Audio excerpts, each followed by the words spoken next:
Hey, okay. Hey, it worked. I got a new setup. Let's see. Does that look straight? Hey, Brent is here. Roy is here. Lithic Man is here. Okay, I got a new setup. Eventually, I'm going to put another backdrop on this wall. And yeah, I got my Christmas tree here. Oh well, I can plug it in if you want. You know what? No, we'll wait. See, I'm going to be working with the lighting here. Hold on. I still haven't figured that out yet. See all the shadows? I can't get indirect light. Let me see. See if I can lessen the shadows and make sure we're not going to get blurriness. Yeah, there's some blurriness. Let's see. If I stick the lights lower, I might be able to do something with that. Mm-hmm. I got these huge, intense lights, but they don't seem to work right. And I don't want to mount them to my ceiling. Because then if I mount them to my ceiling, I'm going to have to take them down every day. I want a permanent setup. So who's here? We got Lithic Man, Tommy Taylor, JF Baird, Squishy, Buckskin NYB, Brennan, I've seen you already. Alan Cole's here. Merry Christmas. Yeah, Christmas tree. Let's see. Roy says, you haven't Christmas in July yet. No, I have the Christmas tree all year round. I just don't turn it on. And I take all the ornaments off. It's just got little lights on it. Where's my... Yeah, I can plug it in, but it's not accessible yet right now. Graylin is here. Welcome from Southwest Louisiana. Jared is here. Hello. Brennan. Let's see. Buckskin, that package was in Indianapolis just a couple hours from me this morning. Okay. John Turner, hello. Hey, guys. Lithic Man, what's on the nap schedule today? I've got some heat-treated nethers. That's what I'll be napping today. That light here, too. I need to study some lighting techniques, right? That's what I need to do. Invest a couple $1,000s in lighting. That's what it seems like I'm going to do. That's not fun. I'm not looking forward to that. Yeah, okay. If it's right in my face, you can see when I'm napping, but I'll switch it when I start napping. So yeah, I have this blank wall that I can just stick anything to in the future. So hopefully I'll have something ready. Maybe not by Monday. Sometime soon. Make it more interesting. All right, so that curtain cut down on your backlit shadow. Yeah, but I can't hang the curtain here. Well, I can, but I don't want to. I can't because it'll make me hurl when I walk into the house. Have you ever tried Danish daggers? Yeah, I can do Danish type 1. I just can't do the stitching. I mean, I can try it, but it's one of those extremely tedious things. I don't like the extremely tedious stuff, the stuff that requires you to be extremely perfect in the napping. This is a modern thing. You know, the Danish daggers with the stitching is relatively modern. It's late Neolithic. Mike Mason, heyo. Keith Callahan is here. Remember to decorate that Christmas tree with arrow points. Yeah, I think I'll do that, actually. Danny Moore says, hi, all. Hello. Let's see here. Frodo Joe is here. Yeah, we're still kind of early. And if you haven't noticed, I got a new backdrop. I'm still working on it. I got to put something on the wall, probably a different color paint for one, because it's just primer right now. And then something that'll cut down on the shadows. But see, I had the lighting pointed in a different direction last time. if I point it toward this direction this time, it's just the way the light bounces off the walls in here that changes everything, and it looks stupid. But I had to switch my position here into this room because the other room is going to be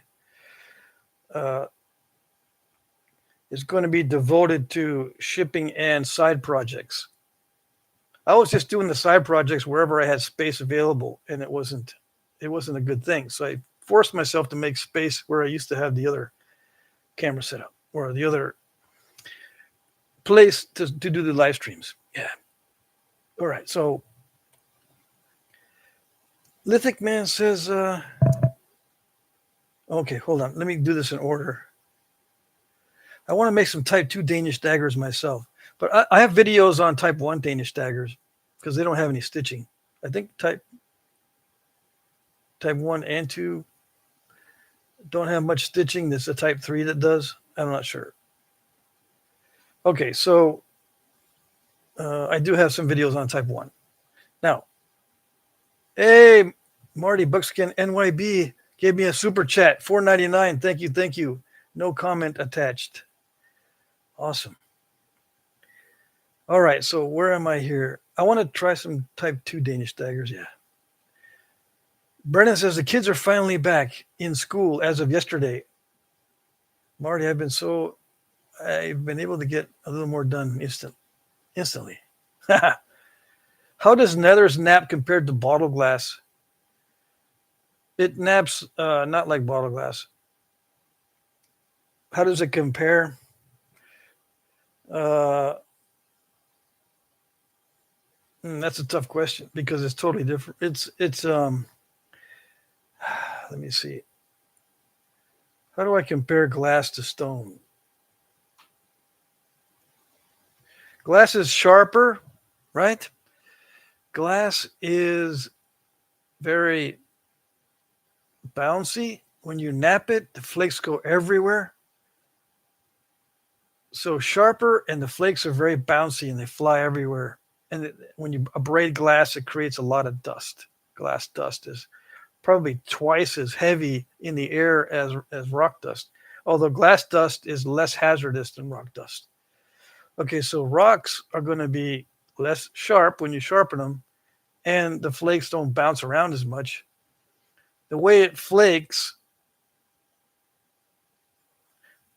glass is more consistent. Glass will flake more predictably. Nothing is perfectly predictable, but glass will nap more predictably than stone in all cases. Man-made bottle glass, because you're asking about bottle glass. In all cases, man-made bottle glass will nap more consistently than stone, which means you're not going to have little imperfections. With this, I assume it's going to be cracked and have different areas of hard and soft spots. And it's heat treated, so it's going to be easier to flake than if it was raw, but it's still not easy to nap through the inconsistencies. Any tips for decorating my first apartment, says Lithic Man? Yeah, don't put much in there. Yeah, minimize. My buddy and I are trying to get one by next summer. Yeah, minimize it. That's my advice in all living areas. I tried to convince my ex-wife to do that. She's the total opposite. So my stuff was in a little area in the house, and her stuff was everywhere else. Yeah. But, it helped me to learn to minimize, because once you have wife and kids, you can't have your stuff everywhere. Not only do people mess with it, it just everyone else's stuff takes over. Dwayne Griffin, evening. How's it going, Dwayne? Oh, Sal, I don't know, Sal's in the house yet? I got his box today. I got some other boxes too. And I got the Nethers from Bill Hansen from his box. But I already did the unboxing on his. Yeah. Sam Fulks is here. Stone is denser. I don't know about, I don't know about that. Some stone is denser than bottle glass, but you're talking about nethers. I don't know. See, water won't penetrate glass, but water does penetrate this stuff. Okay, so this is more porous.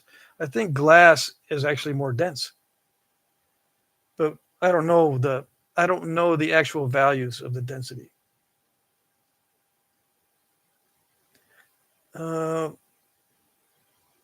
Let's see here. Roy Johnson says, "Good evening, fellow nappers. Mac Bales is here. Evening, evening." Mike Mason says, "Less is more." Yeah, just have one of everything, not multiples of stuff.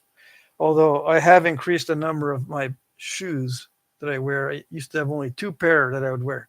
Now I've got 1, 2, 3, 4, 5. Yeah. One of the luxuries of living by myself is I can get better shoes. Yeah. I got 3 pairs of boots now, but they're low boots. I don't like the high boots. So yeah, I got some boots. But I don't wear them for napping. See, I got a new pair of sneakers because my other ones get worn out too fast. I mean, I wear them out too fast. Anyways, minimize what you have. Yeah, try not to get multiples of stuff. Anyways, that's my advice. Oh, and I had questions last live stream about what types of arrows were used on what types of game animals and what types of points were used on game animals. And I gave kind of a humorous answer. Okay, so I want to make clear that I'm going to give you, off the cuff answers. I'm going to kid around sometimes. If you want a serious answer, just type in there, what kind of points were used on white-tailed deer? And can you explain in detail, seriously, and not joking around? And I say yes. But my answer is still, yeah. What kind of points were used on whitetail? Yes. All kinds of points. And how do I know? Because almost every archaeological site that has faunal remains has remains of white-tailed deer from the beginning to present. Okay? And you can type it in. Type it into Google. What was the most common game animal of all time in North America from the beginning of human occupation until the present? And boop, guess what comes up? White-tailed deer. More plentiful than bison, more plentiful than mastodons and mammoths, more plentiful than bears as far as the faunal remains and the target of hunters. And deer, not only whitetail, but you have mule deer, you have the other deer species like elk and moose. All those deer species, but especially whitetail, were hunted predominantly everywhere with all types of points, from small to big to long to short, wide to narrow. The game doesn't determine what the shape is of the projectile point at all. John says, "Good evening, fellas." Roy says, "They will get into everything, that's for sure." Yeah, talking about kids, right? Sam says, "Thank you for pronouncing my name correct." Oh, you're welcome. I try to do that. And I appreciate you if you correct me, but I'm glad I got it right. I know because, I like doing that, trying to get the pronunciations right. That's just one of my pet peeves. Dwayne says, in the process of decorating my house before I retire, I bought a few antiques and a couple of grandfather clocks. Oh, grandfather clocks. That's one thing I do want to get. And I want to get an old German cuckoo clock, but I'll turn off the cuckoo.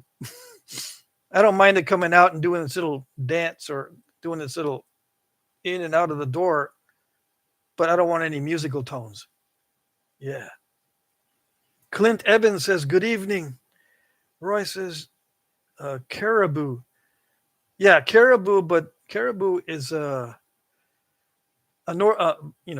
north in North America. It's in like maybe 25% of North America. Yeah, back in the Ice Age, the range was larger, but it was like a narrow range just below the glaciers, right? Because everything was glaciated above, let's say the present U.S.-Canada border. Everything above that was heavily infested with glaciers. So the caribou were a little bit further south than that, I imagine.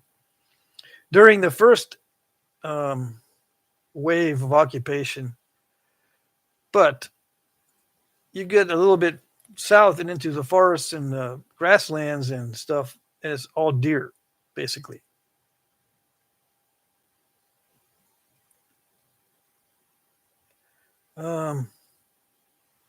Let's see here. Obsidian works fine for deer. I've harvested a few doe. Oh, yes. The deer rib cage is easy to penetrate with almost any kind of projectile point, including bone and wood. You can pierce a deer's rib cage with bone and wood.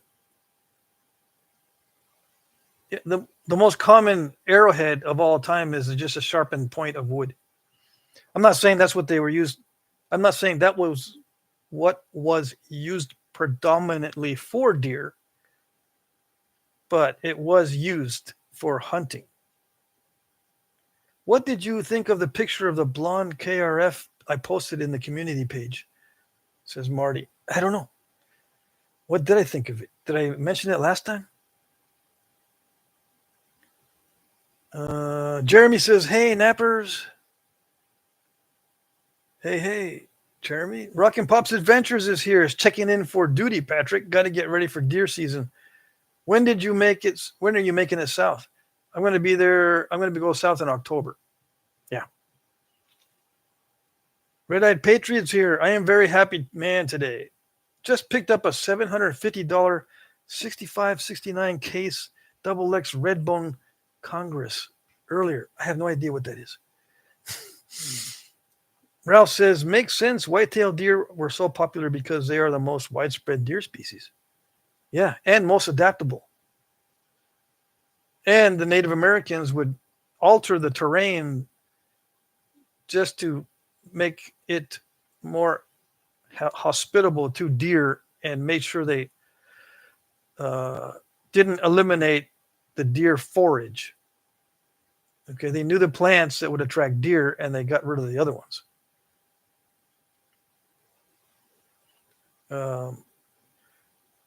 I'm not saying that bison wasn't a common thing, but bison required a different lifestyle because the movement of the herds of bison are different than deer.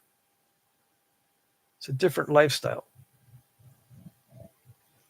Deer, I think, can come to you as long as you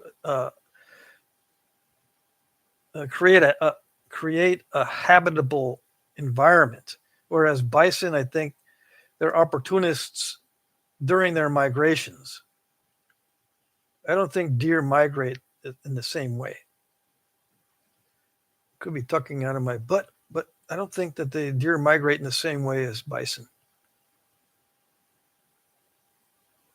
And what points and what weapons were used to kill bison?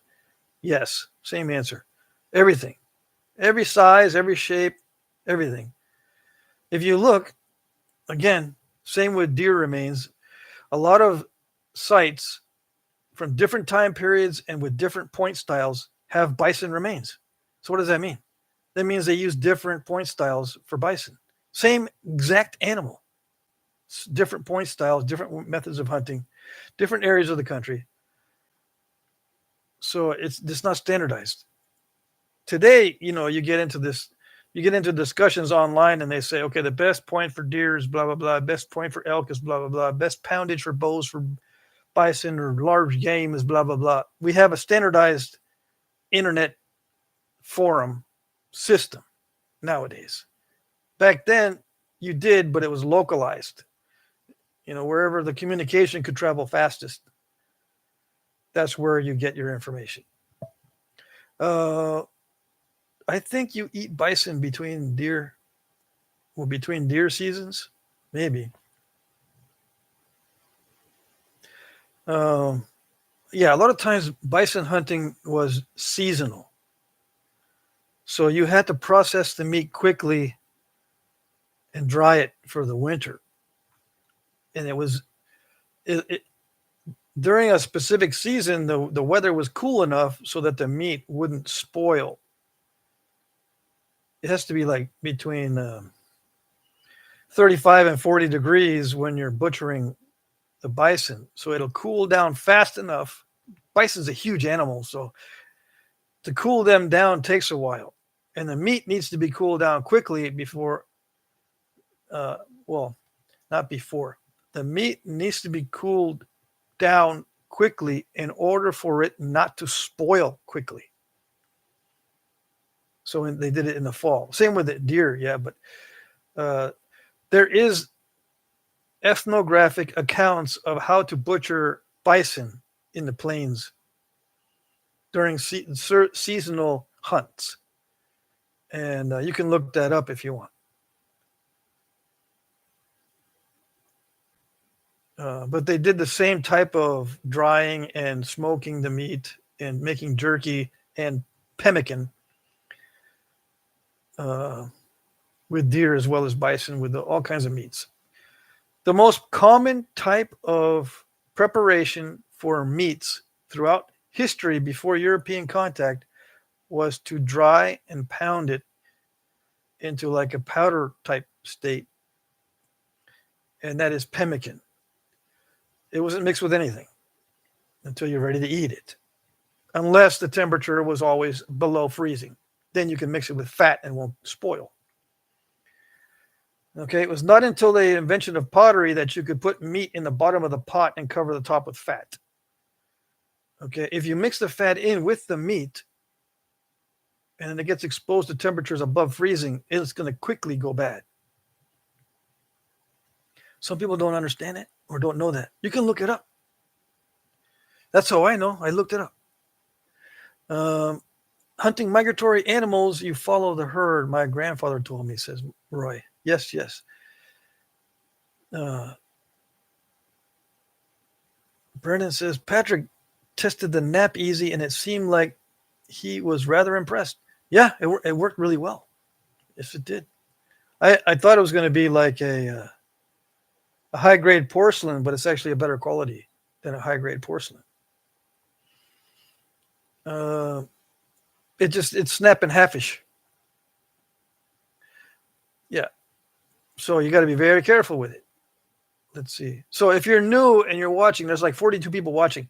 If you're new, I'm going to start this in the second hour. So you can go and make a sandwich, come back at 9 p.m. Eastern, or, like in 50 minutes or 48 minutes from now.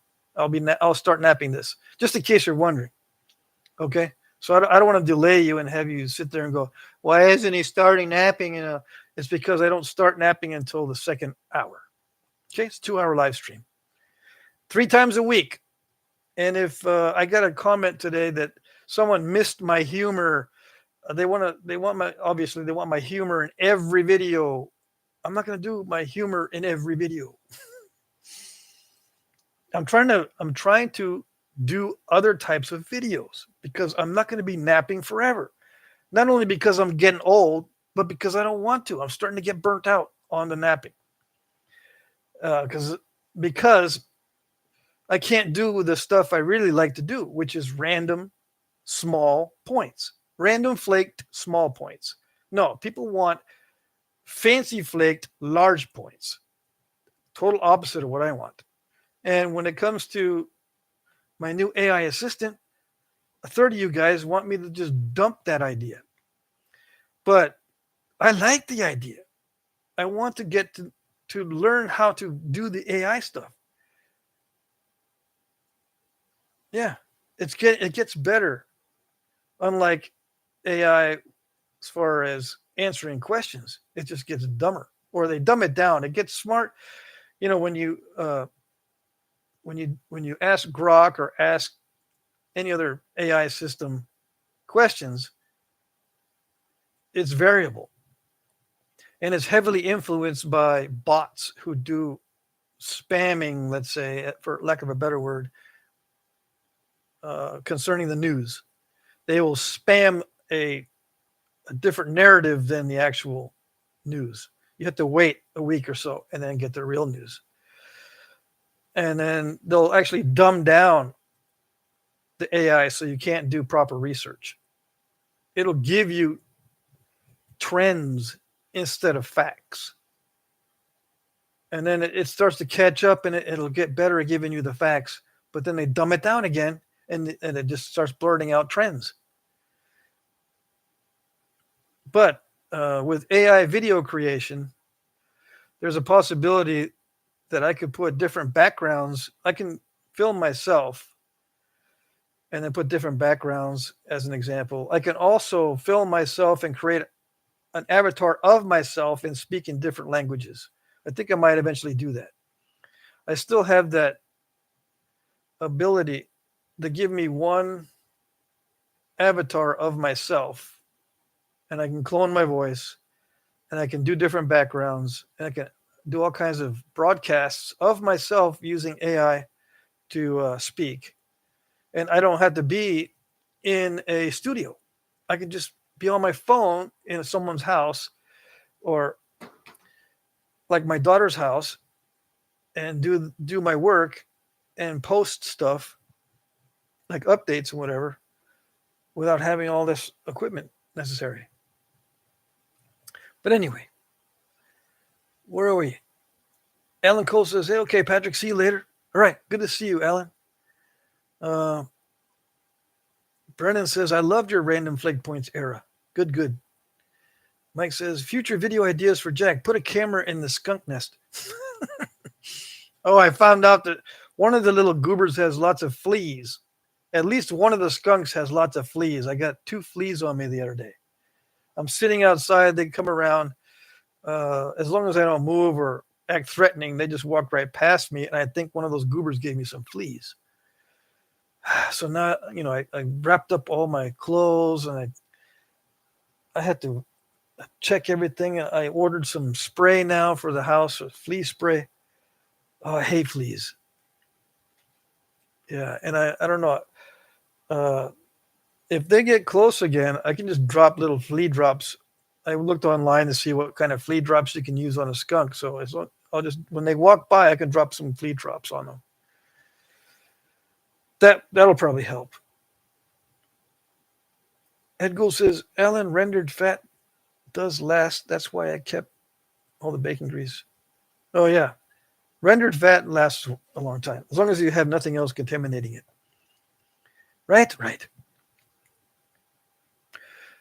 Ken says, I need to buy one of those glass kilns so I can make stuff to work with.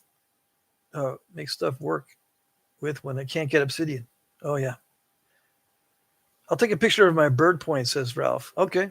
Mike Mason says, plant lavender and lemongrass. Fleas hate that. Yeah, but I can't plant it on my front door where all the traffic is and all the animals. Traffic back and forth. Traffic's not a good word. Frodo Joe says, hey, Prairie Ghost Ken, I'm at a bad concert now. I want to go home. I bought one of those UV flashlights to look for uranium glass, says Ken. Really? Roy says, I'm Lakota Sioux and Cherokee, but I'm also a Scandinavian Viking. My friend Prairie Ghost Ken. I like pemmican as well. Awesome. There are different ways to prepare pemmican, there are different things to mix with pemmican. So there's different preparations for different cultures. But the basic dried meat pounded into almost a powder is common.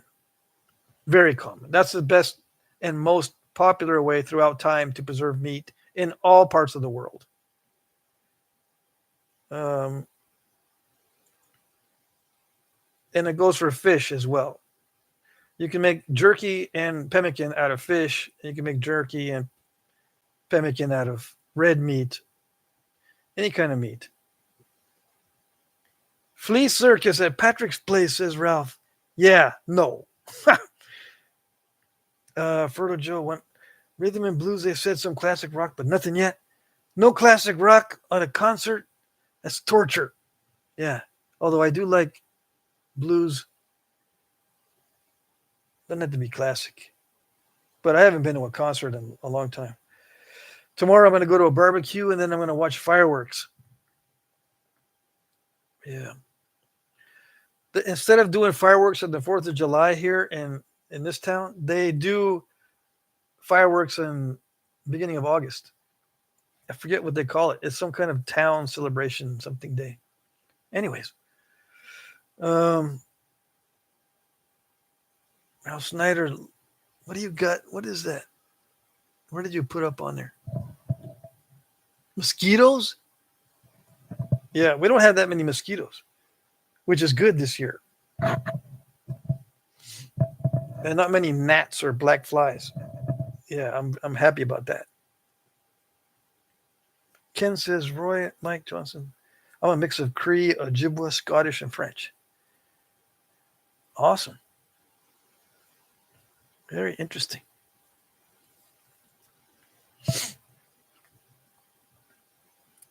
Alrighty, so I was going to look up something and I forgot. I got distracted. So if you want to know specific information on something, please ask me for specific information. I'll tell you if I have it. I've got books here on arrows and stuff. One of my hobbies before I got into flintnapping was making arrows and shooting them out of bows, obviously, right? But the bows were not my hobby. It was the arrows. The bows you can make out of almost anything, which is also ironic because people want to see bows and bows bore me because you can make bows out of anything. It's the arrows that are hard to make and hard to tune and to be very, they can get you to be very technical, which is kind of what I like. I like getting into the technical aspects as long as they're not too bad. Yeah. And for me, making arrows is not tedious. For me, what's tedious is parallel flaking on stone or stitching, as in the Danish daggers. Yeah. Or, fancy shapes like twisted points, like the pandales with the little twist in them, and, other points with fancy features like really, really deep notches and stuff. All those, they bore me because why do it? It's not necessary. It's like it's OCD. Same with the thinness of the falsums and all that. It's all OCD. If you already have a measure of OCD, right? Like you can get compulsive and obsessive with something. You don't want to aggravate it. You're trying to control it and scale back. Yeah. Yeah, I don't want to be doing something that causes lots of anxiety. But that's what people see. And I think it's because they don't want to do it either. They want to see it, but they don't want to do it. They want to see someone else suffer. Yeah. Or they just want to know how to do it. But it's simple. The explanation of how to do it is simple. You just got to take forever. It takes forever to do it. It takes hours and hours, not only of practice, but actually execution and planning. Hours and hours. It takes a long time. Yeah, you can get faster at doing it if it's the only thing that you do and you don't get bored of it and you love it. You can get faster and faster and faster. But eventually you'll go, I don't want to start with a nodule. I want to start with a slab. And not only a slab, but one that's been shaped already to be convex everywhere. So then you get into flake over grind, and then you can be in heaven. Okay? You want to do that stuff, do the flake over grind because that's the shortest way to heaven. Yeah. Okay? I don't do that stuff. I mean, I've been known to accept slabs, and I've been known to say, okay, I'll try some parallel flaking. But it's not common. I mean, I don't think I have many videos at all on parallel flaking. It's just not something I enjoy doing at all. I like the result, but then I go, if I want something perfect, I know guys that can do it better than I can. Why would I do it like this? Random flaking with big, bold flakes, friends of mine have trouble doing that. So I go, well, at least I got something original that I can do. And it doesn't take forever, and it's not aggravating and mind numbing. But yeah, I'll do it. I'm still working on Cody points. Don't worry. I got a lot more to do. And I'm going to be doing parallel flaking on obsidian and stuff, especially with like the Humboldt types. And there's other types that have parallel flaking on the obsidian from back in the day. It's just OCD. OCD people back in the day ruining it for the rest of us. Yeah. Okay. I don't know. I was looking for something like I'm trying to remember and I can't remember. Maybe someone can remind me. Remind me. Let's see. Dwayne says you need to get a dog for a pet. No, I have a pet dog, or I had one in Texas. Kevin is still my dog, but I can't have one here. First of all, I'm allergic to dogs, and anything with fur, I'm allergic to. Skunks included, and same with squirrels and all that kind of stuff. I can't, and rabbits. And when I deal with furs, like when I'm making something with a fur, I got to wear a mask, and then I got to squirt the sinus spray in my nose every night after working with furs. It just drives me nuts. So I usually work with just buckskin and with the hair off. Anyways, I can't have a dog because I'm allergic in the house. The dog, Kevin, stays outside permanently down in Texas where my other house is. So that works. I can go outside and say hi to Kevin. I can brush his fur, make sure he doesn't have any fleas or anything like that, and feed him and all that kind of stuff, and go shooting squirrels once in a while with all the dogs in the backyard. Yeah, because they love chasing squirrels in the backyard. But here, I don't have a fence. I can't keep them inside. And I'm going to be traveling more than I used to. So who am I going to leave the dog with? I'm not going to bring him with me in the car. Ha! Forget that. Let's see. I have this thing. I don't like dog hairs all over the car. I mean, it's not a thing, but it just drives me nuts. Ken says, I have 3 cats and my sister has a dog I watch all the time.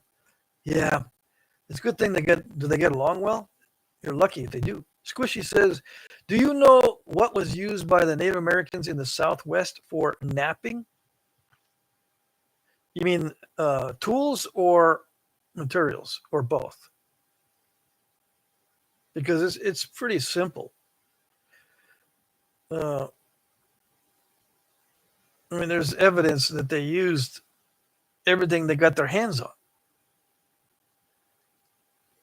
on. I need you to be a little more specific. Did you mean for arrow points in the late prehistoric? Did you mean Clovis points? Do you mean what kind of tools were used as far as hammerstones and billets and all that kind of stuff? A little bit more specific would be easier to answer. John says, I'm in the tillering process on a hickory self bow, and I made some arrows from multiflora rosebush. Another rosebush guy? Dang. Is that all you got over there? Everyone's just got rose bushes, that's it? My rose bushes over here, they don't yield any kind of good shafts. Using overshot techniques to make Danish daggers? Who's doing that? John says, John says, can only make points from blanks, but need to learn the whole process. You make points from blanks? You mean slabs that are pre-cut and pre-shaped? Ed Gould says, lots of different things, sometimes traded for some distances. Yeah, stone was traded back in the day. But a lot of times it originated as stones to make jewelry with, I think. And then someone decided to sharpen it because they needed to make a point or butcher something. Because you don't need to trade materials long distances to make arrow points. The reason to trade materials like that is because it's valuable to make something else with, like beads or some kind of ornament. That's my take on it. Yeah, why would you? Although some of the tribes did, they preferred a certain type of material for their points. It wasn't all that common as far as I remember. I mean, I don't make this stuff up. I've read thousands and thousands and thousands of pages of stuff. I skim through until I see the pictures, and then I read it, and then I go back and I say, okay, where does it start on the artifacts? Because I don't want to read up on this other stuff uh, as much as I do on the artifacts themselves, because that's related to flintnapping. I do read other stuff that's not flintnapping related, but that's easy to do the research to get those facts. But to get facts on flintnapping, you have to actually participate and actually see and look at artifacts, hold artifacts, and study them up close if you can. Um, in flintnapping, yeah. In the field of flintnapping, it's different from other things that you make because of the probability aspect. It's all risky, right? All right. Anyways, come on. I need to. The mouse is not working on the table. Uh, let's see. Thomas Thompson, 40 years. I go slow. The old boys were never in a hurry. They studied the platforms and made wise strikes. Pat, do you agree? I think it depended on the situation. I think most of the time they made them quickly and what they call just expediently. Get it done and go hunting fast. If you had time to sit and nap your points, when are you hunting? Who is hunting for you? What are you getting? Where are you getting your food if you're spending all your time hunting? I mean, napping. If you're spending all your time napping, you're not hunting. Then how do you eat? A man not only has to provide food for himself, but his wife and children. Everybody had children back then. It's not like us. We can just sit back and not have children. In order for them to survive, everyone had to have children. So you have to be able to provide meat, especially. It's nutrient dense for your wife and your family, and usually for your grandparents too. So if you're napping all the time, when are you providing all this meat for them? When? You have to nap fast and go get it done and successfully, which means you have to focus mainly on the hunting, not the napping, not anything else. Okay? Just the hunting. And if you're a man, like us, supposedly we all are, like 97% of my audience is men. As men, we were hunters and protectors, not nappers and sit-arounders. Okay? So you can't take much time. So the question is, for what reason would you take a lot of time to make a point? There's a couple of reasons I can think of right off the top of my head. You're not that all there because you got OCD, okay? And people were probably bugging you constantly. Need to go get more food. What are you doing with the stones? They're probably always in conflict with those people that, they couldn't hunt, the wife and kids. What are you doing with all the stones? And they're like, I can't stand not making it perfect, okay? Just leave me alone. That's the first answer. The second answer is maybe they had dedicated nappers that were supported by other people that would produce all these fancy points. And maybe they were just for gifts or for wealth or status. Okay, the king needs all the best equipment. So we've got to make him the best stuff.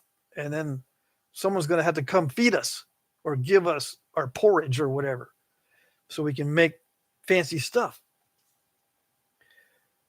I can't figure out how you can both spend hours and hours and hours on napping and then also hours and hours and hours on hunting and then hours and hours and hours on travel. Because as a man going hunting, most of your time, I think, is just in traveling from place to place. Right? You got to get there and then get back to wherever you're hunting. And you can't just hunt out your back door and expect to shoot an arrow like 30 feet away every day and get one deer from your backyard every day. No, you got to travel. You can't nap and travel and make your weapons while walking. You can try it, but it doesn't work that great. Anyways, that's my take on it. And some people say, yeah, but that's not archaeological. This is so stupid, man. What are you trying to do to us? You're trying to miseducate us? No, I'm just trying to give it to you in a simple way.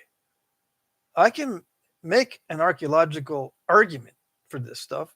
Just listen to Sev in her explanations. I write those up for her to speak, right? My AI assistant, in case you don't know. I write those and then tell the AI, okay, now present it. Because the AI actually has better pronunciation and better ways of making something sound clear than I could ever do. So that helps. But it also is less of a pain in the butt for me because I don't have to be thinking about exactly what to say. All right. So I just kind of speak off the cuff like on live streams and during videos. But yeah, if you want specific information, I can start writing that out. Let's see. Or you guys need to make use of research materials that are out there now. The only problem is there's a lot of it's mixed with garbage. That's the only problem. I can't stand it. All right, so let's see. I'm going to start napping in about 20 minutes. Let's see. I got some questions I see. All right, hold on. Squishy says, what type of material was used? Because in Tucson, I haven't found any that are good for arrowheads. Yeah, you'll have to look a little harder. Yeah, that's all I can say. Look, you'll have to look harder. You may not. It might be right down the street from where you are, but on private property. I mean, some guy can have a bunch of nappable stones where he dug a well, right? And he doesn't know what to do with the rocks. He doesn't even know that they're nappable, and it's right down the street from you. So you could be living right on top of a rock deposit and you wouldn't know it. So you just have to look harder. You have to go to nap-ins. Now, in Arizona, the closest nap-ins to you are going to be, actually pretty far away. I have a nap-in list in my comment sections that I updated July 19th. Look for nap-ins that you might be able to attend. Maybe you have a relative near one of these nap-ins. But there's none in Arizona and there's none in Colorado. Sorry. Well, no, there might be one in Arizona. Let's see. Right. I think actually, hold on. Scratch that. I think there is. Hold on. I got my nap-in list, but I'm messing with the camera. Hold on a second. Let me figure this out. Everything's connected to each other. Okay. I mean, everything's bumping into each other. All right. So, where's my Arizona nap-in? Oh, man. I thought I had it right there. There's one in Arizona. Okay, maybe it's at the end. Yes. Please tell me it's at the end. See, I have a Napadex. Napadex. Some people might say, there you go again, being silly. I don't want silly. I want perfectly pure archaeological evidence and explanations. Perfect. Or I'm not going to tune in. I'm going to unsubscribe. And not only that, I'm going to kick a bunch of dirt in your face.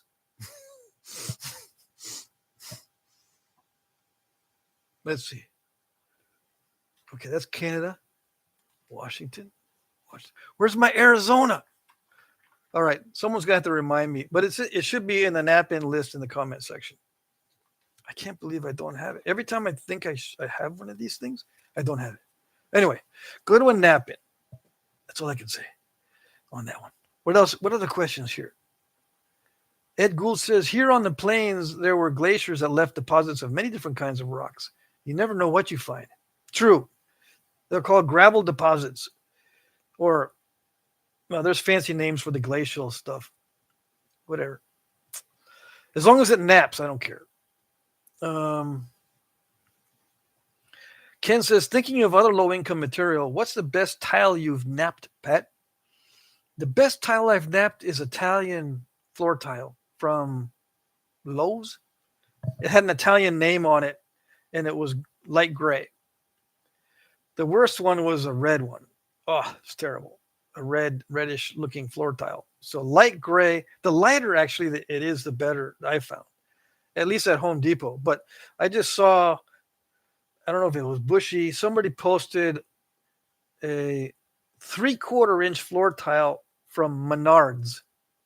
Now, Menards are not close to me. I got to drive like 6 to 10 hours to get to a Menards in Ohio or something. That's the closest one to me. I'm in Vermont, so they don't have Menards out here.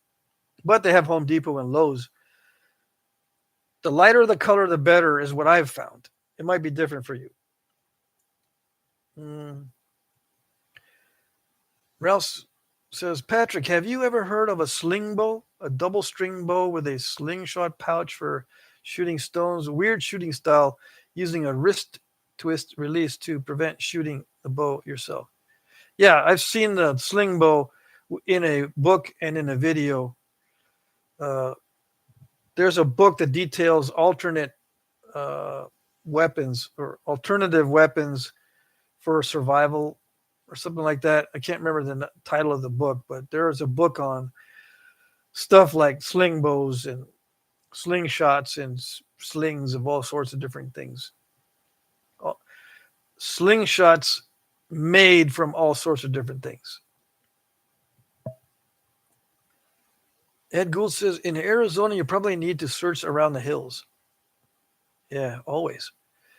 Or rivers where you can have public access. And, you go into the rivers and then sometimes you find these rock or sandbars where there's bigger rocks, hopefully. The public access. You need to go into public access areas. You don't want to be trespassing.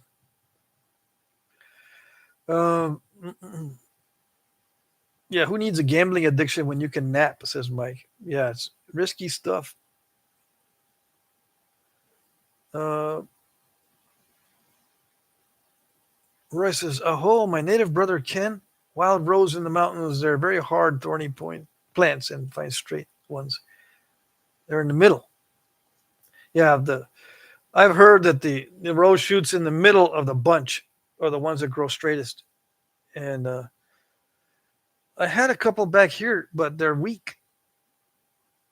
Yeah, I looked for them this past spring before I cut them all out of there because I don't want any rose back there. Yeah, I actually removed all the rose that I had back there because it's worthless. And now I've got blackberries and raspberries and all kinds of good plants for the groundhog to eat instead of all that rose. Anyways. Yeah, I got a little groundhog lives back there somewhere. I haven't seen him lately, though. Can high-strength porcelain floor tile? It has to be porcelain floor tile. Yeah, it can't be the cheap terracotta or clay tile.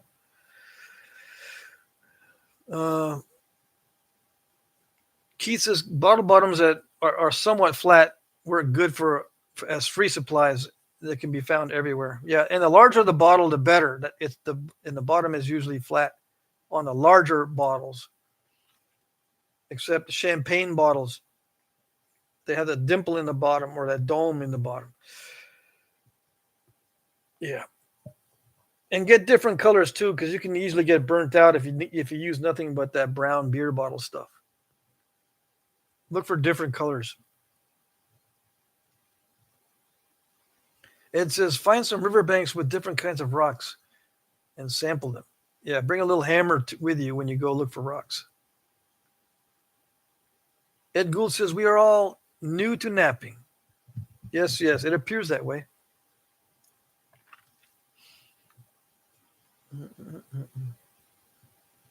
Ken says, thanks, Ralph. I want to give it a go. I'm having a hard time sourcing good napping material at the moment.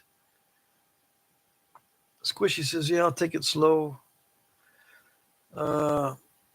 Roy says, but napping as fast as you can. Try to make 6 points in 20 minutes. Just make functional points.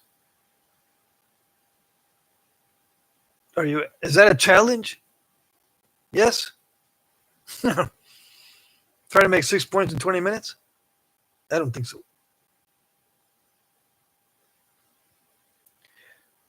There's guys on here that sell excellent stone. Yeah.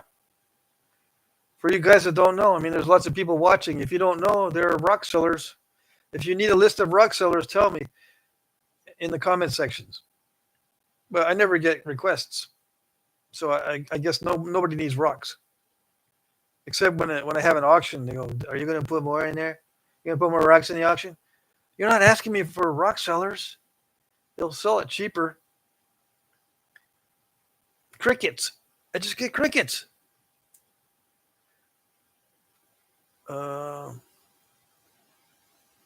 We're all new. Just meant they have been napping for centuries. Oh, okay, I get you. Jermaine, hey, everyone. Did I miss everything? Yep, you missed a lot of stuff. Yeah. Look at my new setup. You missed it. You missed how I set up for the new videos. Yeah, isn't it great?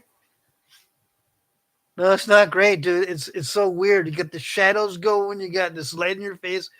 It's like some kind of weird interrogation going on, dude. Okay, fine.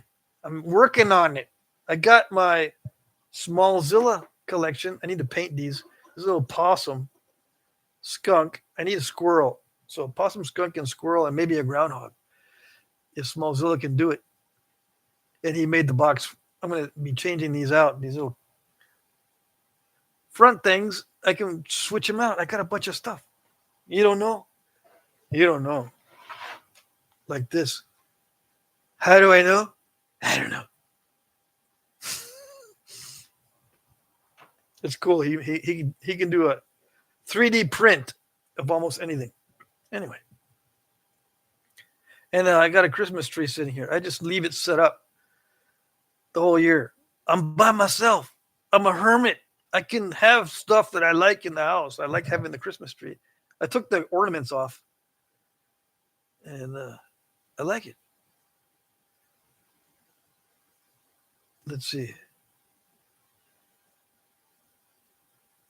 Someone offered Ken the wine bottles.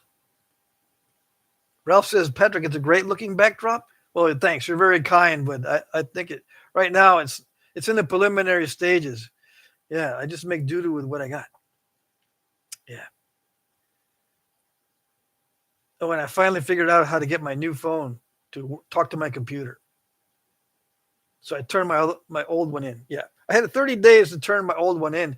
And I said, I can't wait 30 days. It's driving me insane. Can you take it back, please? I'm just going to give it to you. Here, take it. Please.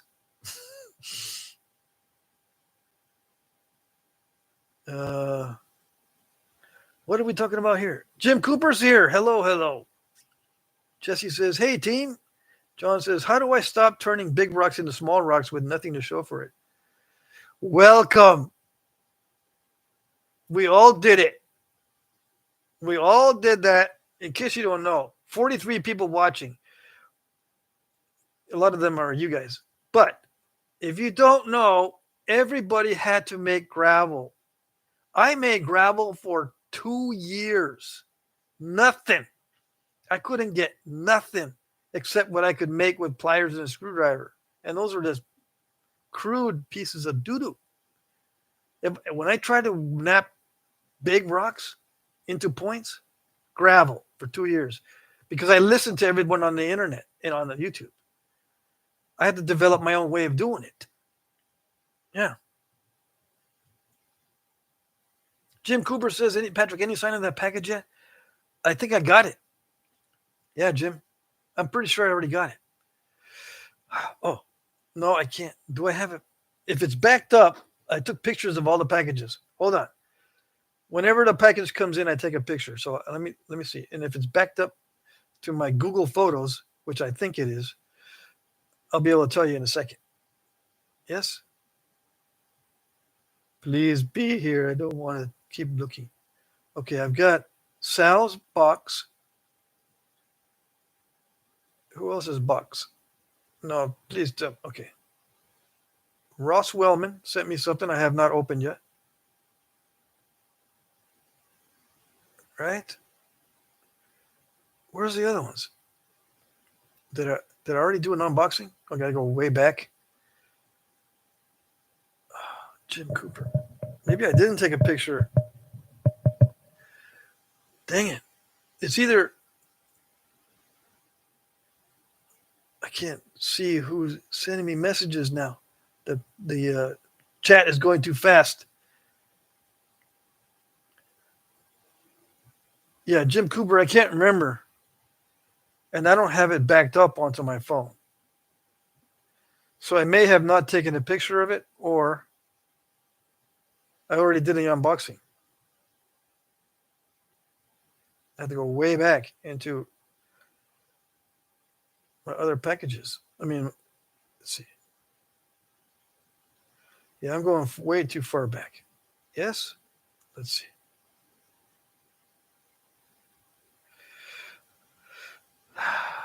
I'll go back to the 16th. I probably did not take a picture because in the last 3 days, I've been like running around with my chicken, running around like a chicken with my head cut off. Why?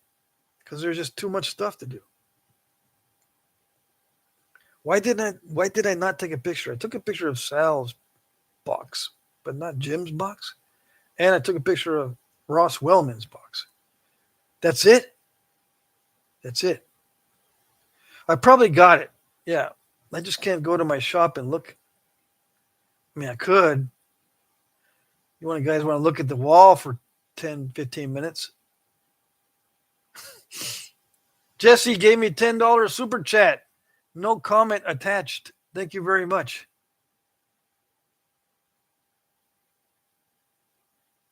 Yeah, ask me again, Jim, off the live stream. Sorry about that. Ralph says, Patrick is so fly for a white guy. I'm glad you think so. I don't think so. Ken says, 2 Jims. Hey, Jim Maine and Jim Cooper. Yeah, lots of Jims, lots of Mikes too. Let's see. Jeremy says, I just broke one. You broke something right now. You're napping. Let's see. Okay, I got to get to the end of the chat. Crude pieces of doo-doo. Who's napping while on the live stream? Let's see.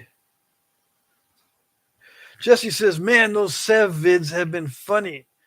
Wee Todd Pie had me dead.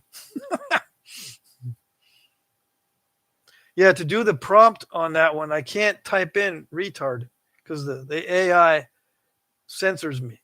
You know, the website that I'm using to generate the AI videos, it won't allow you to type in certain words, and retard's one of them. So I had to type in wee, W-E-E, Todd, T-O-D-D, wee Todd, small Todd. So it's a small Todd pie, wee Todd pie. Yeah.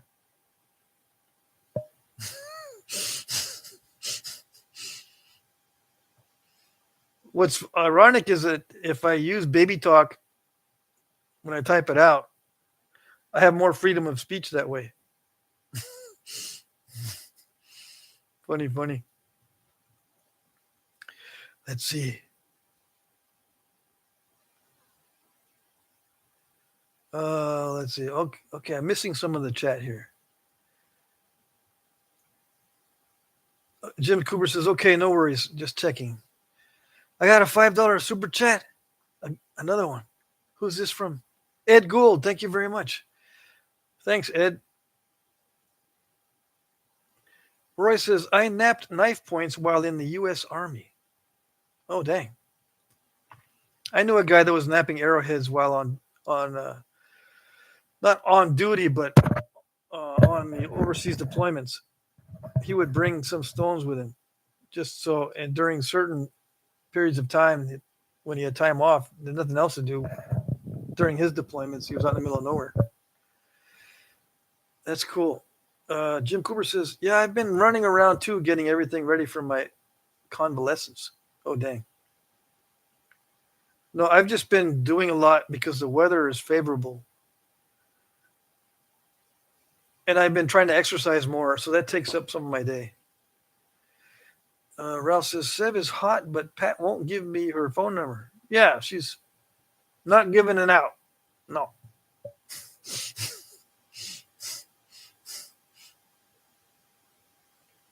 Dad joke time. Okay, who's going to post the dad jokes? Keith says, which side of the chicken has the least amount of feathers? Uh-oh, where's the rest of it? Where's the rest of the joke?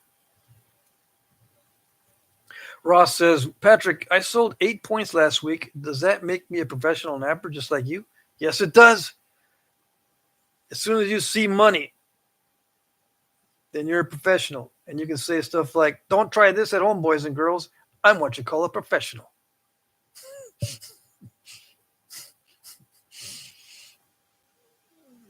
Jim says, I wish I was, but I'm not allowed to for a long time. I was now mowing, says Jeremy. Oh, yeah, that too. But I actually give my neighbor money, so when he's mowing, he'll do my lawn too.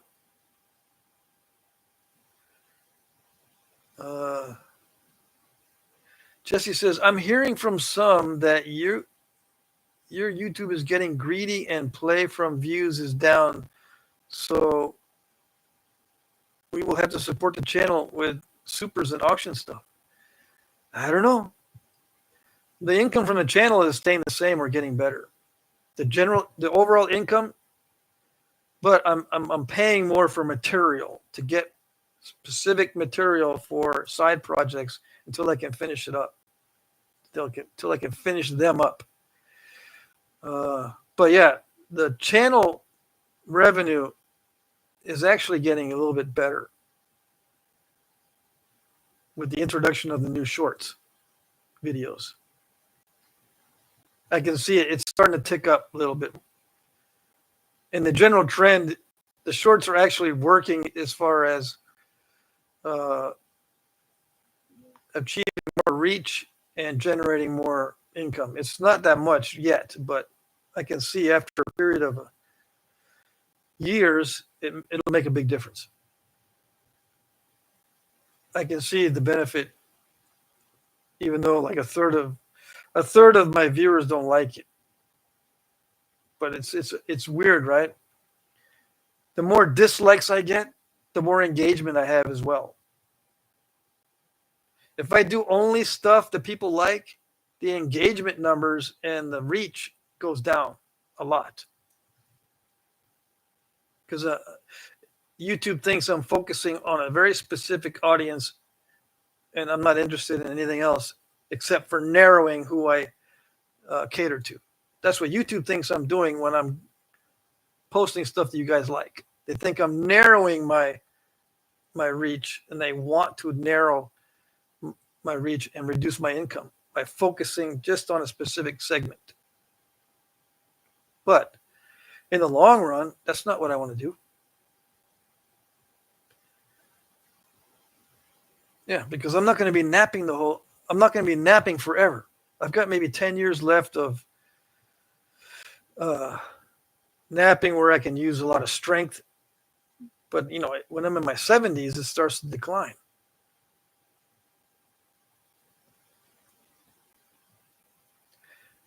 Let's see. Who else? Ed gave me super chat. Thank you. Ed Gould says, I was working some flakes from Jeff Head today. A nice material, but I've got something over the last 20 years. But I've lost something over the last 20 years. Yeah, I know the feeling. Let's see. Clint Evans is here. What kind of material are you needing, Patrick? I need black shirt. I also need white shirt. Black shirt and white shirt. What else do I? What else is very much on the priority list? Uh, if you got red jasper, I need that too. Red, white, black. Jasper shirts. I think I might need something else. But I don't need any. I mean, there's some guys here in the chat and elsewhere that have been supplying me with lots of awesome obsidian. So yeah, I thought I was gonna need some more obsidian, but I've got a good supply now. Yeah, I'm in obsidian heaven. Bill Hansen says, "Did you try that finger tape yet?" Yeah, I tried. I wrapped that white finger tape. I did try that. It works to hold a Band-Aid in place, but by itself, it comes off easy, unfortunately. At least when I put a Band-Aid on first and then wrap it over, if I lose the white wrap, the Band-Aid's still on there, but it helps. How big red jasper and what timeline do you need it by, says Jim. I don't need it soon. It could be a month or two or more. Probably not till Christmas, right? It doesn't need to be big. 3 to 4 inch, because I'm going to be only doing small points. I've already gotten the big stuff out of the way. I'm just going to be doing small points from now on. Okay, so if anyone asks me to do something large, I'm not going to do it, not even for the auctions, unless I have something large to begin with. And if it doesn't break, yeah. I'm not going to announce it. If I get something, if you guys send me something, or if I buy something large, I'm not going to announce that I've got something large. I'm just going to try to make something for the auction. And if it doesn't work out, you'll never know. Yeah, that's the way I like it. It reduces my stress a lot. So yeah, thank you very much, Jim. Chris Cox is here. Patrick, when are you going to have Sev doing the napping? Oh, I wish. Yeah, AI is never going to be able to do any of that. Now, if I pay, it's already costing me a good chunk of change every month to do the AI stuff. If I pay even more, I can film a model, not me, but a female model doing the napping. Of course, I'm going to have to teach her how to do it. I can superimpose Sev's image onto her, and that would look fairly realistic. And then that's how I could do it. But, that's a lot of money for very little views. Yeah.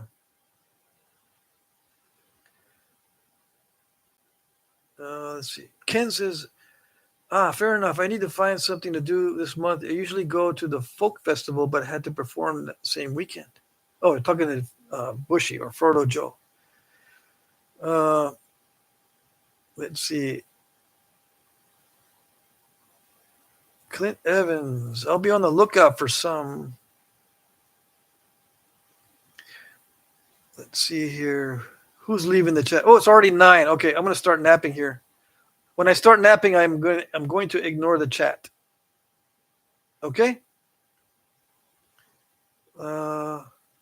Yeah, so you'll need to speak amongst yourselves. I'm going to start napping here.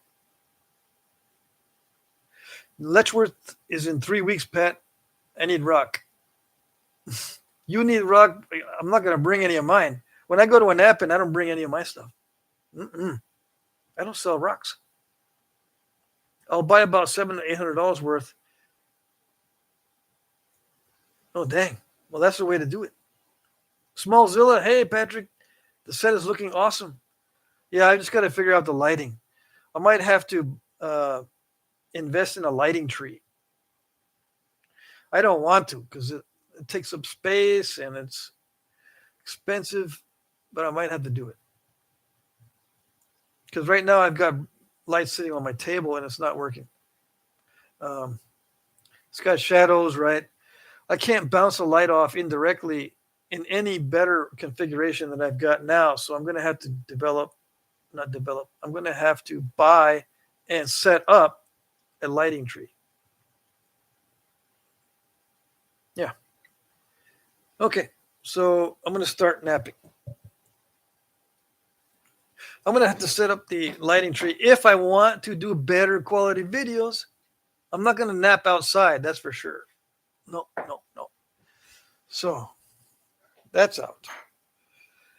I did some videos outside for a while, but it's such a dicey thing. There's always something that interferes with it. It's much better to do the nappings on the inside of the house and the live streams and videos and inside the shop. If I have to be outside, forget it. Okay.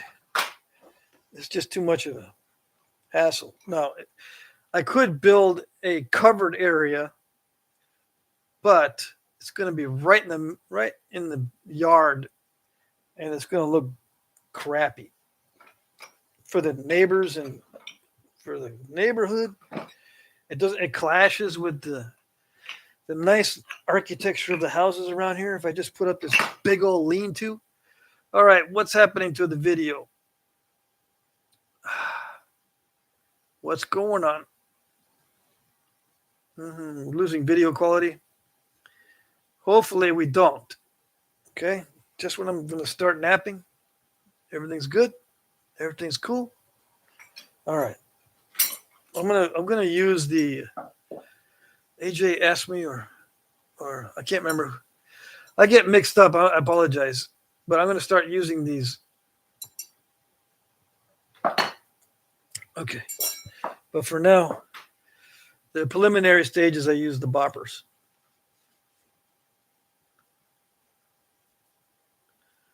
So yeah, when I go to Letchworth, I might buy some rock there, especially if it's local stuff. But okay, what am I gonna do? It says I made changes. I did not make no changes. Okay, hold on. The mouse was underneath some of my tools. Okay.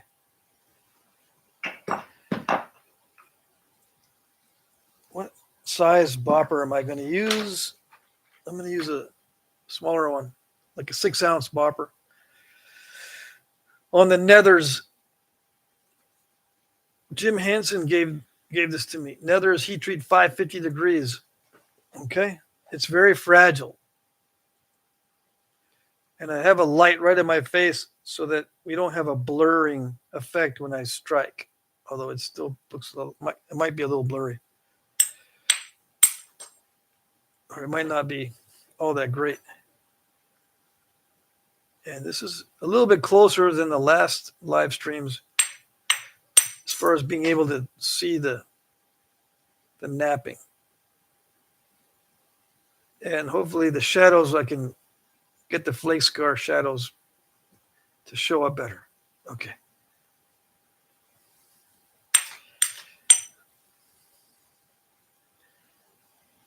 Clint Evans says he's looking for Rainy Buttes. Yeah, there's some guys here that have connections to the Rainy Buttes.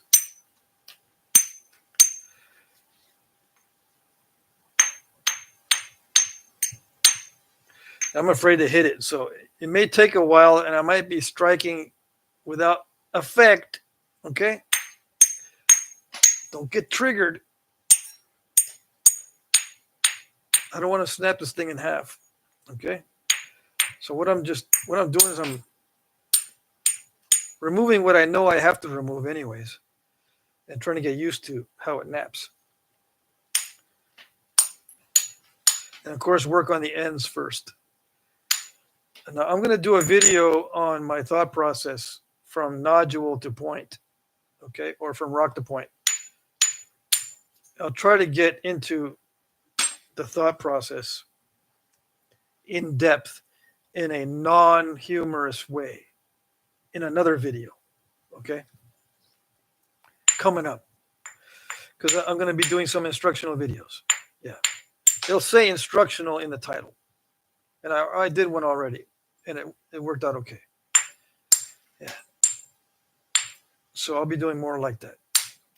The next one coming up is going to be a rock to point with my mental state without the humor. Okay. Do I think of humorous things while I nap? Yeah, sometimes. I can't get too silly because the napping suffers. Yeah. The journey isn't fun. It's not like you can ride in a car and sing songs and all that kind of stuff. That's not what napping is like for me.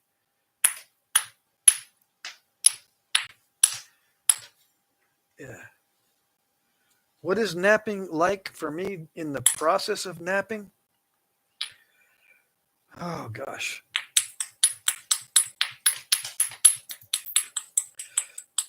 It's very similar to trying to plug in something behind your bed. It doesn't fit in there. You can't get it to plug in. You can't see the plug, and you're trying to they can't move the bed out enough to get your hand in there well, but you gotta plug it in because your phone's gonna die, and it's just aggravating, and then you notice, oops, I didn't turn the tongs in the correct direction. So that's what flintnapping is like for me. Okay, that's my mental state. It feels like I'm trying to plug in a plug behind the bed, and I can't get it plugged in. And finally I do. And then, okay, relief. That's what flintnapping is like for me. Yeah, it's the result that I like. The journey is terrible. That's why I don't like doing tedious stuff. I don't get any enjoyment at all from sitting there doing regular flakes, parallel flakes, or fancy flakes, or deep notches, or thin points, really, really thin points. I don't get any enjoyment from that stuff. Why do I do it then? Because I do get enjoyment if I'm working on what I like to work on, which is just small points with big bold flakes, using indirect percussion, and doing everything at random. Whatever I get is what I get. Yeah, that's that. I enjoy that actually, because there's a lot less stress. The less stress there is to complete it, the more I enjoy it. Yeah, stress is not enjoyable for me, and I think some people actually enjoy the stress. For me, the stress is like someone slapping me in the face when I'm trying to drive. Can you imagine? Yeah, that's what it's like. If I'm working a difficult material or a difficult project, it's like someone slapping me when I'm trying to drive. Yeah. And where does the slaps come from? It comes from the unpredictability. Whenever I make a flake that acts stupid, it's like, oh, okay, what am I going to do? I got to refocus. What happened? It didn't work. Something's weird. And another mistake, it's like getting slapped. Okay. Yeah. I mean, I exaggerate, but it's similar. Okay, so I got cracking going on.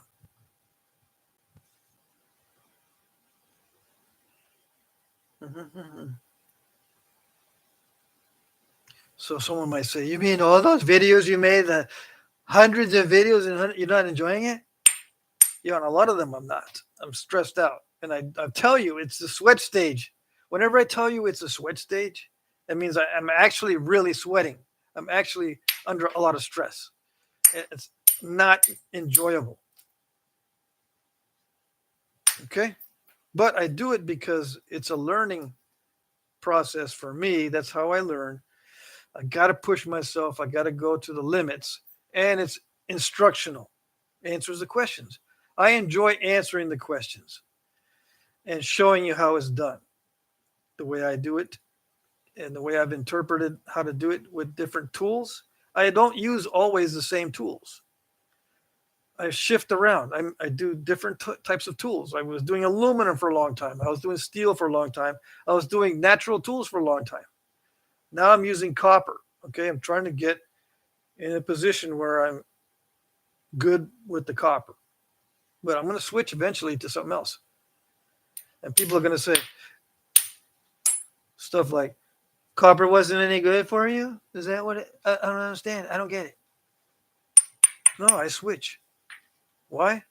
Because I want to know about flintknapping in general, not specific stuff. Why? Because it's I don't know. I just like knowing a more well-rounded type of knowledge. I like having a more well-rounded type of knowledge than something very specific, because it gets too boring. Yeah.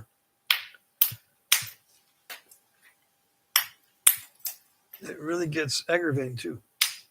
What are you gonna do today? Oh, same thing I did 5 years ago.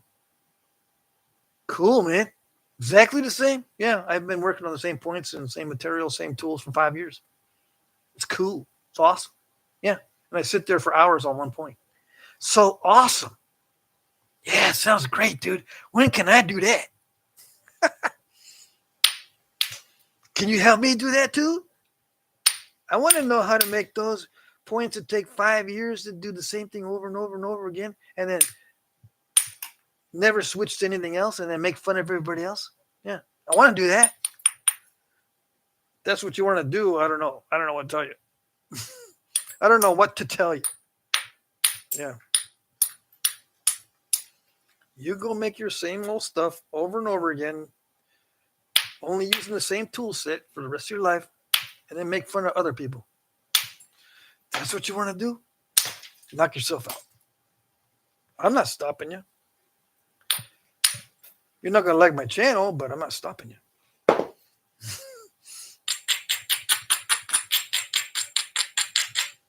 I will make fun of you. I will talk smack. Oh, yes.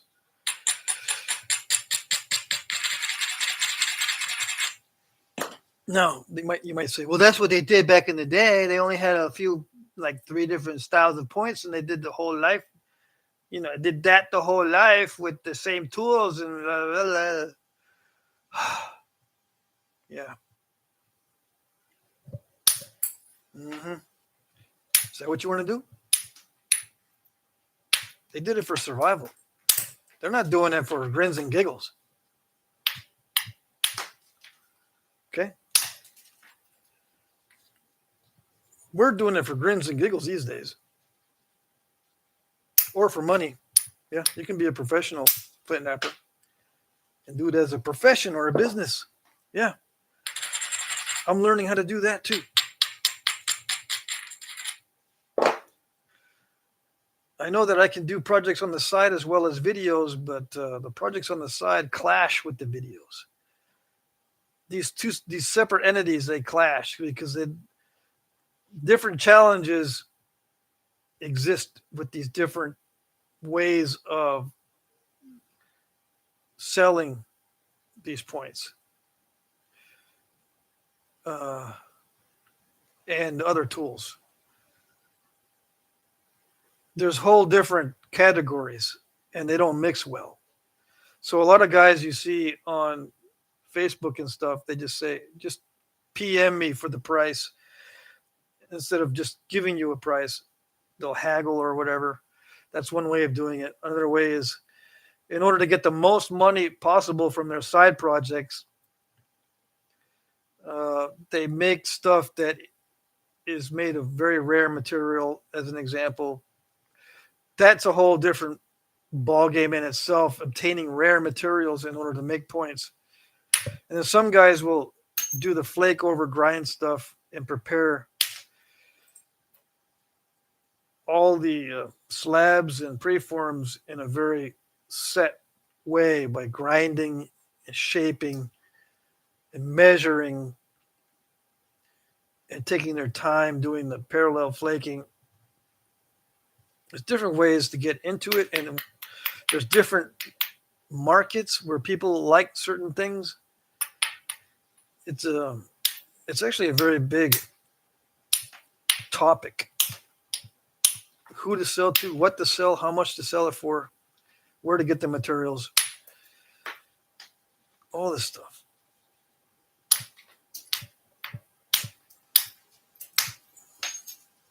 I've touched on a few of these different things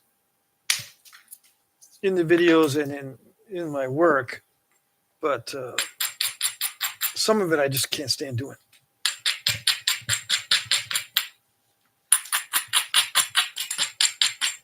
So you can see what I was doing there. This is the easy part.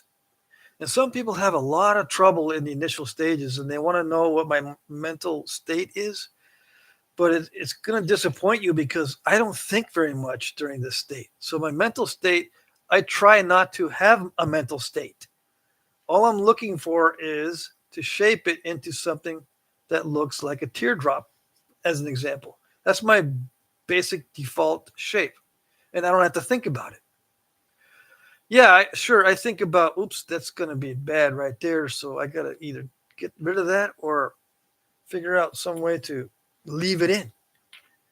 You got to either take it out or leave it in. You only have two choices with these bad spots. You take it out or leave it in.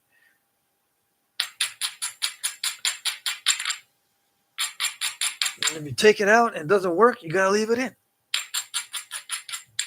But I'll get into the mindset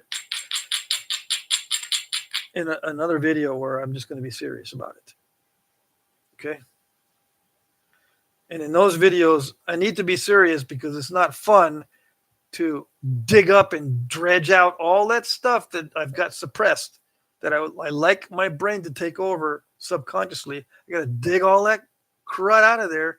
It's like dredging up the bottom of a river. It's got all kinds of muck in there. And examine the muck. So yeah, I can do a video like that, but it's not going to be fun. And I'm not going to be humorous. Yeah. Anyways. So this is going to be the hard part. The first part is this part. All the edges have been taken down to where I can continue the thinning. It's not perfect. I could have done better. I could have taken more time. I could have abraded more. I could have done a lot of things better. But I'm expedient and I'm opportunistic.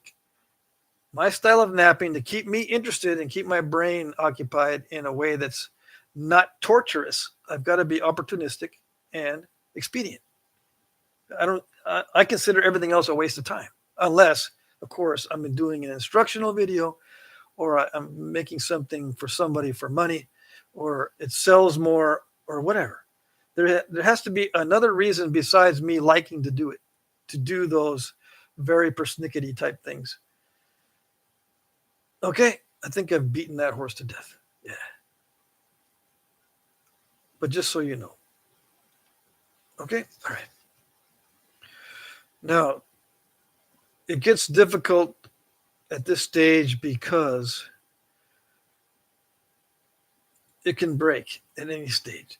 With any strike from now on, the risk of breaking is extremely high. Before, I wasn't trying to thin it. I was just making the edge more nappable. Now is when it's going to be a lot more dangerous in hitting it, because it's going to be risking breaking it with almost every hit. So I've got to say, okay, where is it most likely not to break? And sometimes it's, I don't know. I don't know what's not gonna break it. If I knew that, I'd be performing miracles. I have no idea where. I have some idea after thousands of hits where it's not gonna break. But even knowing that, it's like, eesh, the odds are not that great. Yeah. Especially with this kind of stuff that's delicate. And I'm on video. I better not snap this. That's an added stress. So you want to know my mental state? There you go. There's a little taste of it right there. I don't want to know that. I just want to know the good stuff. Okay. Don't worry. I'll just give you the good stuff later. Okay. How is this napping? It's napping pretty good, actually. Yeah, I don't see very many flaws, although I do see some flaws in the stone. I see some cracks that might mess me up. But other than that, it's not bad. I'm not that afraid to hit it now that I've seen a lot of flakes and removed a lot of flakes. But there's still some cracks in here. Hopefully with this new lighting setup, you can see the flake scars better. But there's still cracks in the original surface through here.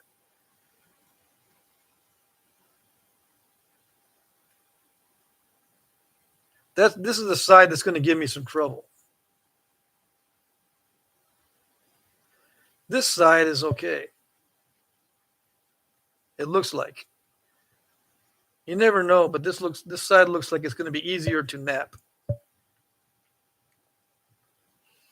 Okay. Do I enjoy this material?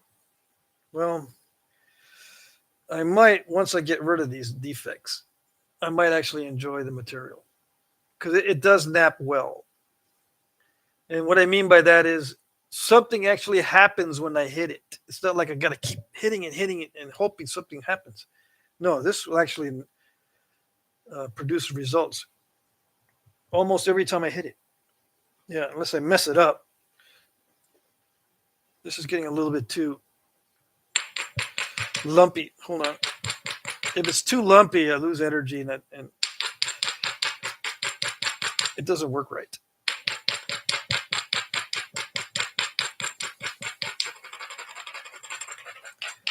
$8:26 9:26 Eastern time. I've got it like 15 plus 4, 19 minutes of napping while you guys talk amongst each other. Okay. So normally what I do is I thin the ends first. It makes it stronger. I never hit the middle, even if I go, oh, I gotta remove it. No, gotta hold on. Don't remove the nasties until you get the ends thinned down. Ends first. And then these ends also first. Not just the ends here and here, but the edges on the sides. Thin those down too. Okay, make everything convex in every direction, including this direction. Yeah, if you have a lot of convexity here, you can run flakes from the base as long as you're careful and not hit too hard. Yeah, I just hit too hard right there. Speaking of hitting too hard, this is actually working once I took all the lumps off. Yeah, it's removing those flakes easier. Yikes. It's that cracked surface is not fun. Yeah. So how do you get over that? You just got to nap through it. Hopefully it goes away. It's all a dicey game. It's all dice. You're just rolling dice. Every time you hit, you roll dice. Who's calling me? Yeah, you guys, 47 people watching. None of you better be calling me because I'm not going to answer the phone. I don't know who it was. Okay, so a hit, and I'm still encountering cracks. You can't see them. And the shadows are not helping either. But there's cracks all in here. Natural cracks from the stone. And they're nasty. Okay, they're nasty. I've got meat in the biface, so that's okay. But hopefully it's not too deep. If it is, I'm going to have to make this a lot more narrow. I got to get rid of those cracks. It's got to be making sure that I proceed in a way that will not break it. There's no formula to it. It's just after thousands and thousands of hits, you get to feel what's more dicey than other hits. You try not to mess it up.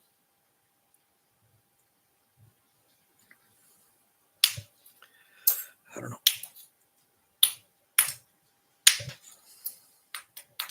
I'm encountering a lot of resistance from those cracks. I cannot see. There you go. See, even on this side, the flakes are bumping into these cracks. All right? And on this side, the cracks are really bad. So that means they go all the way through, unfortunately. So I either got to leave the cracks in or make a real small point. Yeah. We'll see what happens.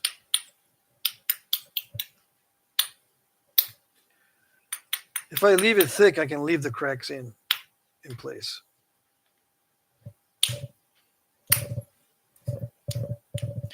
Okay, I don't want to. If I hit too hard, it will snap. I get a bunch of snappiola pudding.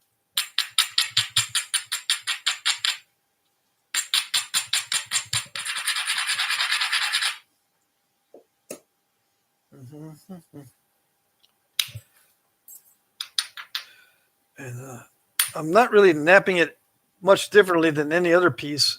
I just got to be very aware of where the cracks are, so I don't use too much force in a way that could make that worse. That's it.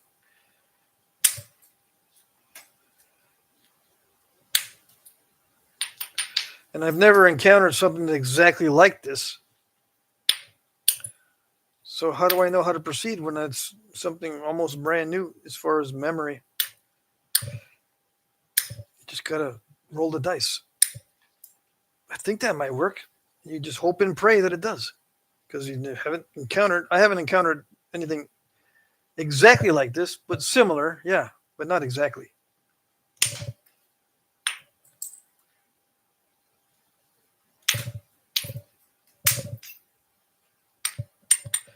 This might have been a challenge piece. He might have noticed that there were cracks in it,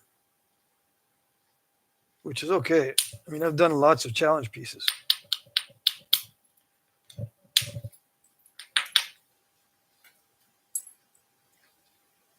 I want to see how it works out as much as you do. So, yeah, I'm just being very careful about the force I'm using. I'm not trying to send flakes a long distance on this. I mean, I might if I see, but it has to be no choice. So I'm just sending flakes barely to the middle, and maybe not even, because I'll wait until it gets more narrow to start sending flakes across the middle. If I start too early, it gets too thin as far as sending flakes. And I'm still using the billet because it's still kind of thick. I can use the indirect percussion flaker at this stage. It doesn't matter which one I use. I'm just still using the billet.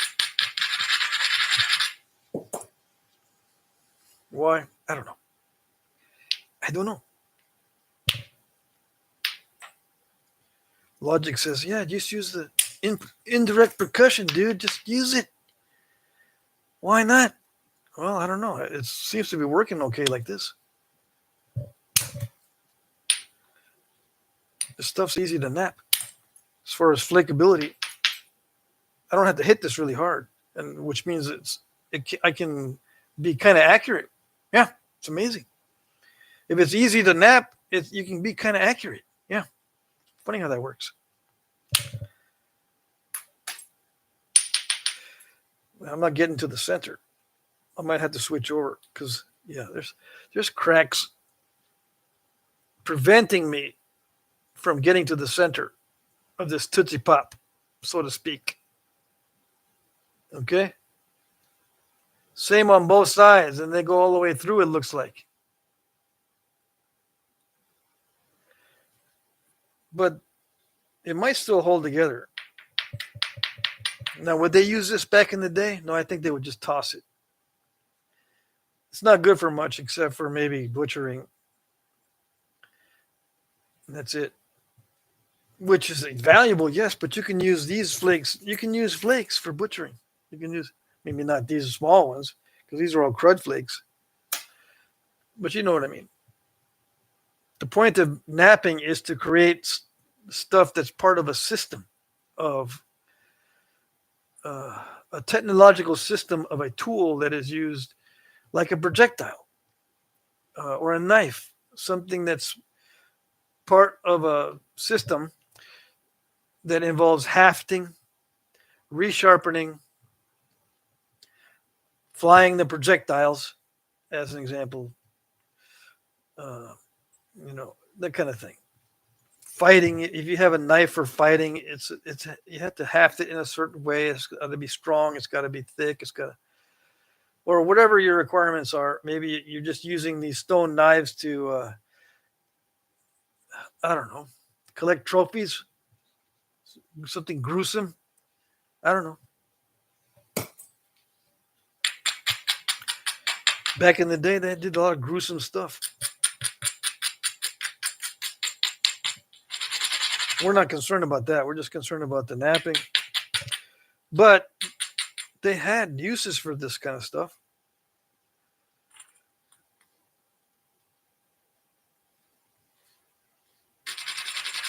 If we really want to figure it out, then we got to imagine all these uses and see what makes sense and what doesn't.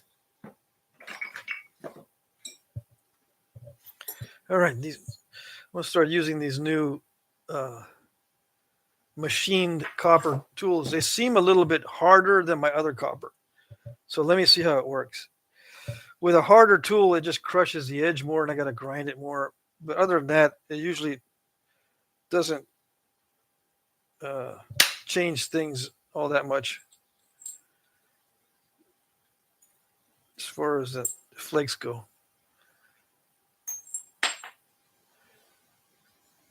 And I could have done that with a billet, but it's so much more accurate with indirect percussion. And it's right in the sensitive area where there's cracking going on. So the more accurate I can be in an area that's, off the side and not right on the crack, it's best to be accurate. Yeah.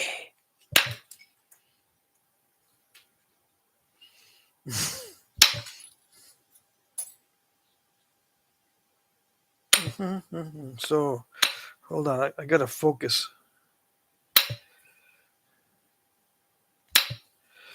Which they're not traveling.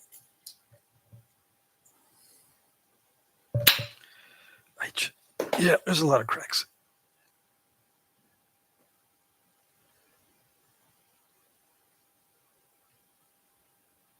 Can you see? I think you can see. So I'm dealing with the cracks on both sides. I'm not going to thin it down too much. But I am going to get rid of the original flake scars. Not original flake scars? Original surface of the spall. Yeah.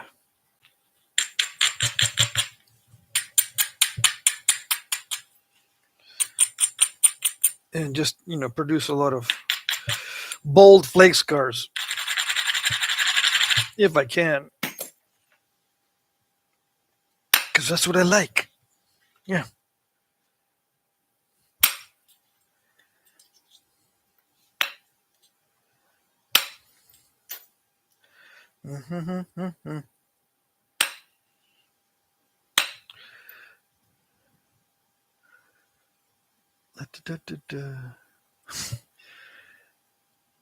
JJ, I see someone say, "Are you Santa?" Yeah, I'm Santa.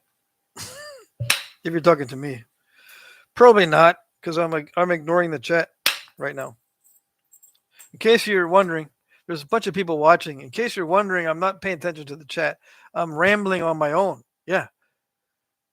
I'm not even looking. I just now looked. Can you make a stone Switzer knife? Someone tell me what a Switzer knife is. I don't even know what that is. Is it spelled correctly? Because I never heard that.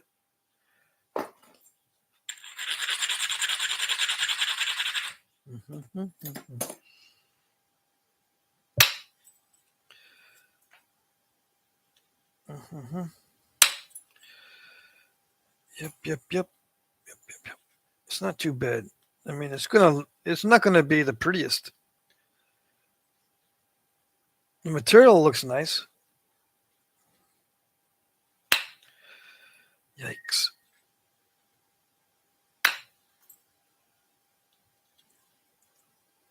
Yeah, I don't want to step fracture it. I almost did right there. You can't see.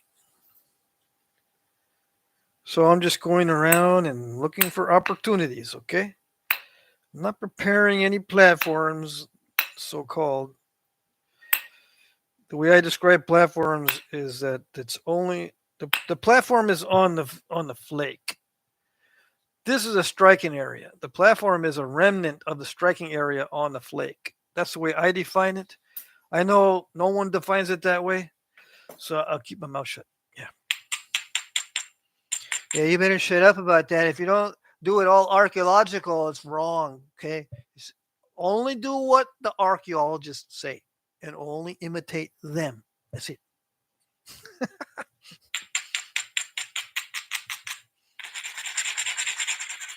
Yeah, I know. But I'm not gonna. No.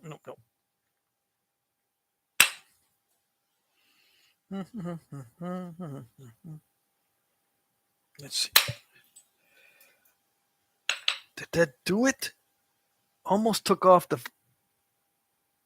original surface, but look, it's all cracked. It's nasty. Yeah. My brain's going, what are you still doing with this? I don't understand it. Can't you see it? Any moment now it could blow up? Yeah, I see it. Then, and just leave me alone. Yeah. Just leave me to do it. I think I can do it. It's not good though. I can do it, but it's gonna look cruddy. It's gonna look cruddy. Yep. Can I fix it? Let's just run the flakes down where the cracks are in the same direction, man. Yeah. You can see from there, right? You can see that if I run the flakes in the same direction as the cracks, maybe it won't step fracture like you've been doing. Yeah, maybe. Okay. Who am I imitating? Just people that I've dealt with over the years, and my kids, the way they sometimes would speak to me. As an example, you know. So I tried to hit really hard, but it didn't do it. I couldn't just flake that away. See, what I tried to do is tried to, wait, this way. Tried to flake down into this, but it didn't do it. I just scooped it. I ended up scooping it. Can you see the scoop? I was shooting down this way, but it stopped. Several reasons. There's no one reason. It could be a combination. I mean, I can't say there's no one reason. There might be one reason why it scooped instead of traveled, but it's usually a combination of different reasons and stuff that we don't even know. It annoys me that when some people say, "Yeah, I know why that did that, and I know why that did." You don't know. I mean, you might know some of it. Yeah. Just annoying. You're just trying to be annoying. That's all. You think you know what's going on. You're trying to be annoying without knowing it. You don't know you're annoying? No. Mm-hmm. Did that work? Kind of, sort of. I'm trying to clean it up a little bit. That kind of, sort of worked.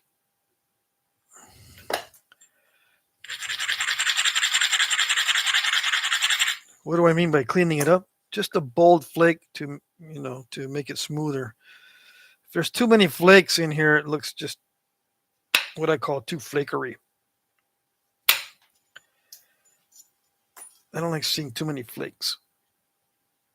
Although I might have to live with it on this one. And I am trying to flake in the direction of those cracks instead of perpendicular. I want to go along with it. But it doesn't look that great. And it's starting to dive because it's getting thinner. This material likes lots of convexity for what I'm trying to do. Now, you can pressure flake this stuff and get long flakes from what I've seen. But somehow with the percussion, it's kind of diving. It wants more convexity. Yeah. With the percussion, it really wants the convexity.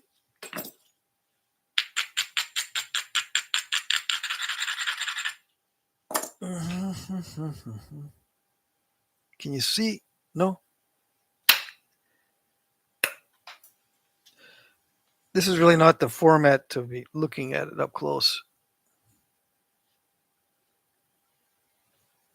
So I scooped it again on the same side. You can't see. I got 2 scoops. That was the last scoop right into that step fracture. Sometimes it'll hit the crack and push its way past it with another flake, but this is not doing it. It's not pushing past the crack or the fracture with a secondary flake. It's just stopping, like dead stop. Yeah. And it's really nasty. It's producing a nasty spot right there. Come on, just when I'm able to see.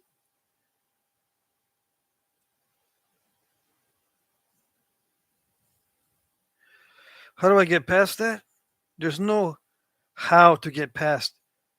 There's only a try. I'm going to try to get past. It's the opposite of what Yoda says. Flintknapping is the opposite of what Yoda says. In flintknapping, there is no do, there's only try. With the force, there is no try, only do. Okay? This is the opposite of the force. Okay, keep that in mind. With flintknapping, there's only try. There is no do. Okay? Okay.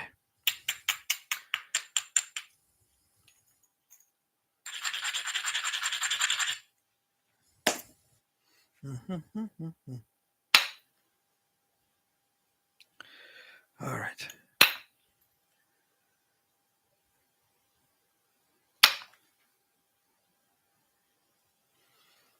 Well, that did something, but it still looks like crepiola pudding. Let's see if I can. I'm going to remove a lot of the base here. Well, I'm past the time. I should have been trying to wrap up. Hold on. I'm going to remove some of this base and see if I can shoot a flake up in there to smooth that out. Because it looks really, really bad.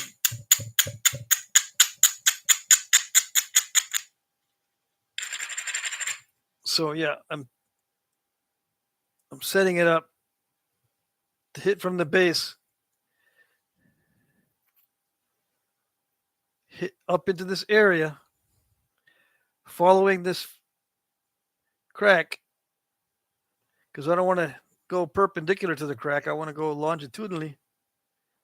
Let's see if it works to clean it up a little bit. It's too crackly right now. And it's a big risk. Yes, I know. It might not do it. Oh, it did not do it.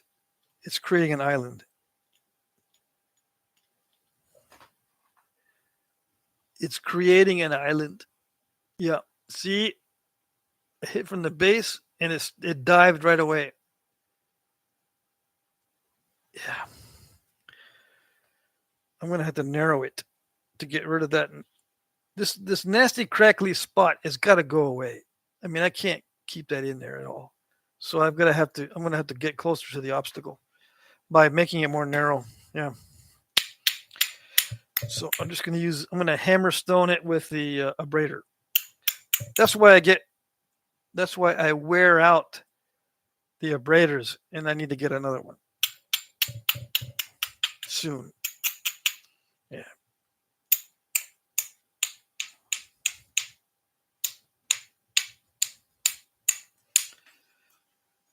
This hammer stoning with the abrader wears it out. But it's fast.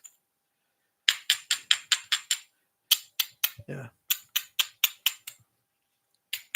Do I hammerstone it like this with hammerstones? Yeah. If I had a hammerstone, I'd be hammerstoning it like that. And then abrading it also. I don't like it. I don't like this situation.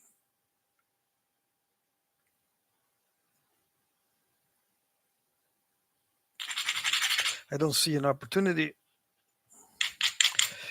I'm gonna probably end up with something curved. I don't know. Just hit and hope. Hit and hope. Okay, so that was all right. That was one of them hit and hopes.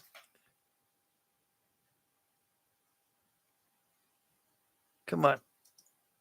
Still, it didn't show it. All right, so it's important to see.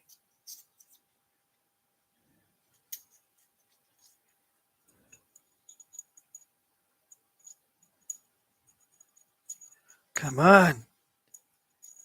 No, it's not going to show it. I hit this way, right? Down into this? Yeah. Because the mess is right there. And it flattened it. It didn't take out the crunchy spot entirely, though. It came from up here and went down in there, following the crack longitudinally. It almost reached that crackly area.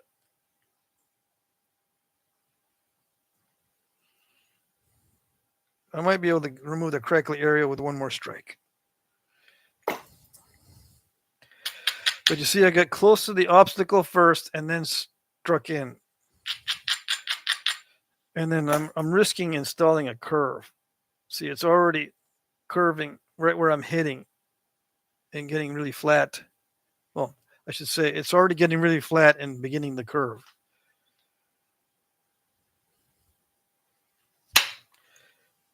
And I hit real hard. I took a bite out of it. I did a direct attack on that nasty spot. Ooh, more came off. What else we got here? You got more coming? So a direct attack, it took a lot of edge because that was very forceful. But it managed to do a secondary flake.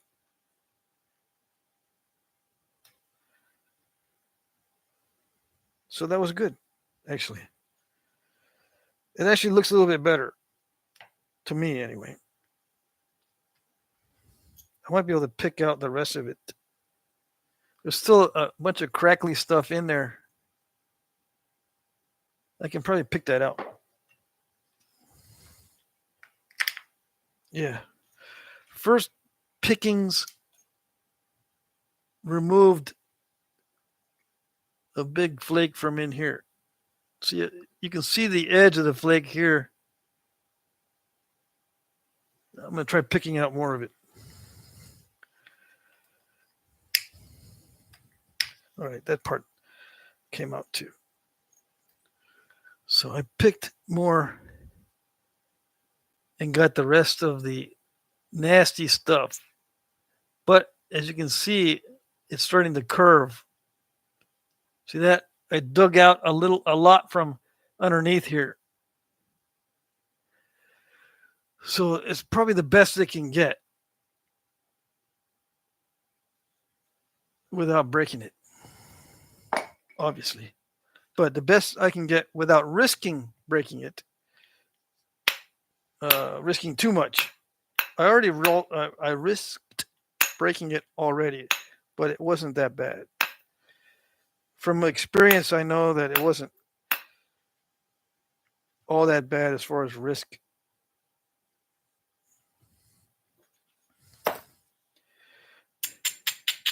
But if I go thinner than this, yeah, I'm pushing it because I'm going into unknown territory.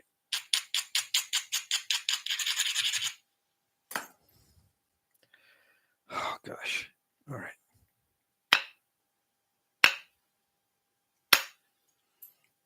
I thought you were only going to get rid of that nasty spot, dude. Yeah, okay. I'm just trying to see if I can uncurvatize it.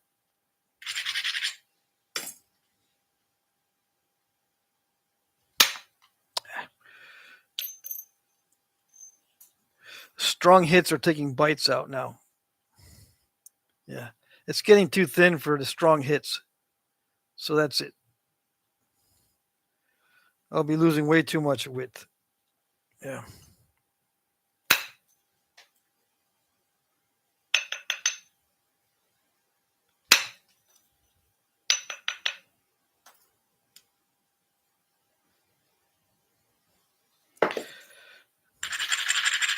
I got to lose width on this side anyway, so I'm going to take some more flakes.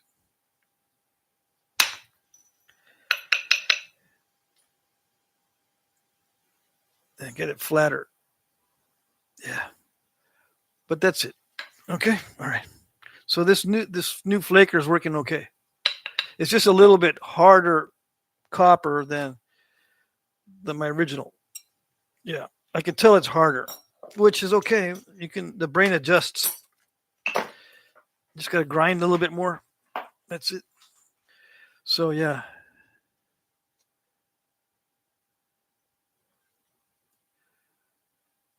The material itself is nice. Nice colors. It naps well when it doesn't have a defect. But it's got big crack issues.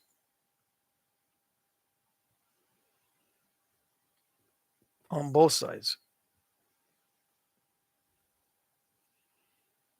But it can be still used as a knife.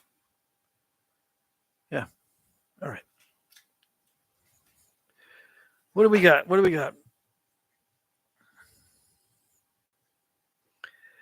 We're using some terminology. Flick that flake, man, says Jesse. Patrick, what do you think of the material heated to 500 degrees? Let's see. Have I missed that on video? What do you think of the material from Mike Tufts? Are you talking about?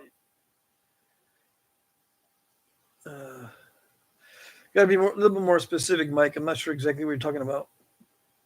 What do you think of the material heated to 500? I'm not sure. I thought the slab in the beginning said it was heated to 500. It was 550, right? I think it said 550. The material is great. The heat treatment worked well on this nethers. But you got to remember the rule, all stone is different. Okay? You could heat your nethers to 550 and it'll ruin it. Maybe. Okay? So I'm not sure. Flick that flake, says Troy. Like it owes you money. Yeah.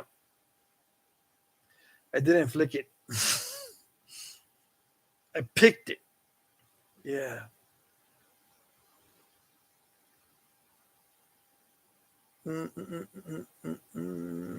Troy says, okay. Jesse says, Mike, if it does crack further, we'll just drill the other side and do a switch.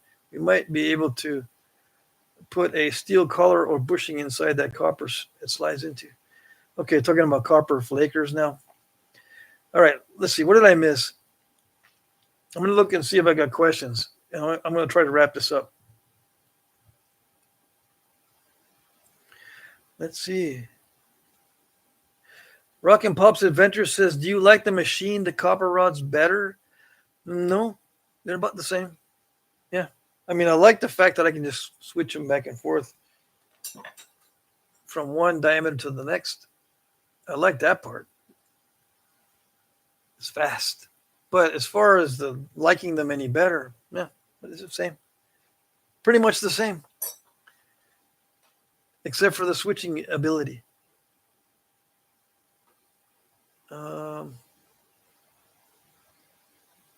Okay, a Swiss Army knife, a stone flake is a Switzer knife. Well, then I can make stone flakes. Yeah. JJ says a Switzer knife is a small pocket multi-tool with many functions. I don't know it in English. Okay, yeah. It's like a Swiss Army knife. I'm not going to make one out of stone. No. Fixed blades knives. You make it out of stone, you make a fixed blade knife. Fixed.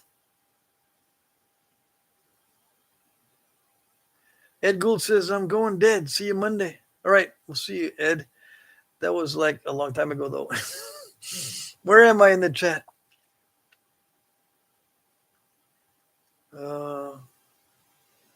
Shiny flakes. I don't know what that means.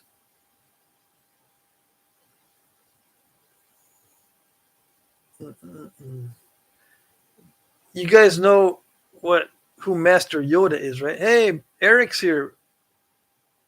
Do or do not, there is no try. Yeah, that's with the Force. With napping, it's the opposite. It's try or try not. There is no do. That's Flintknapping. Try or try not. There is no do. It's the opposite of what Yoda teaches.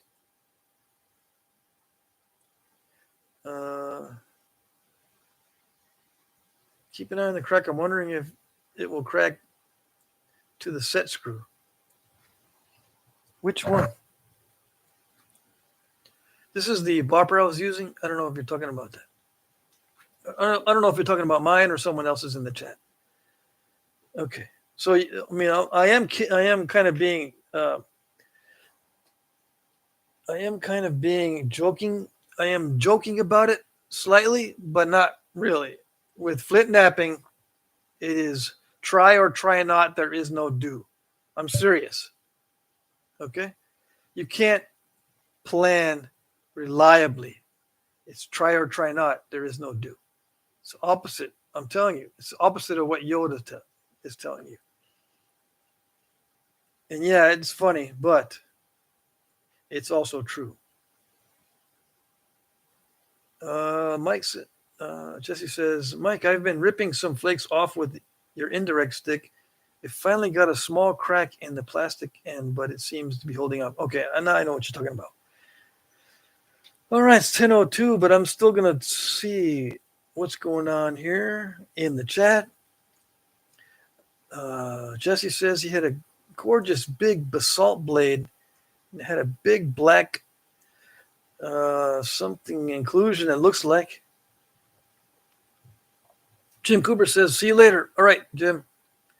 Take care. Phenocryst, crystal in the middle.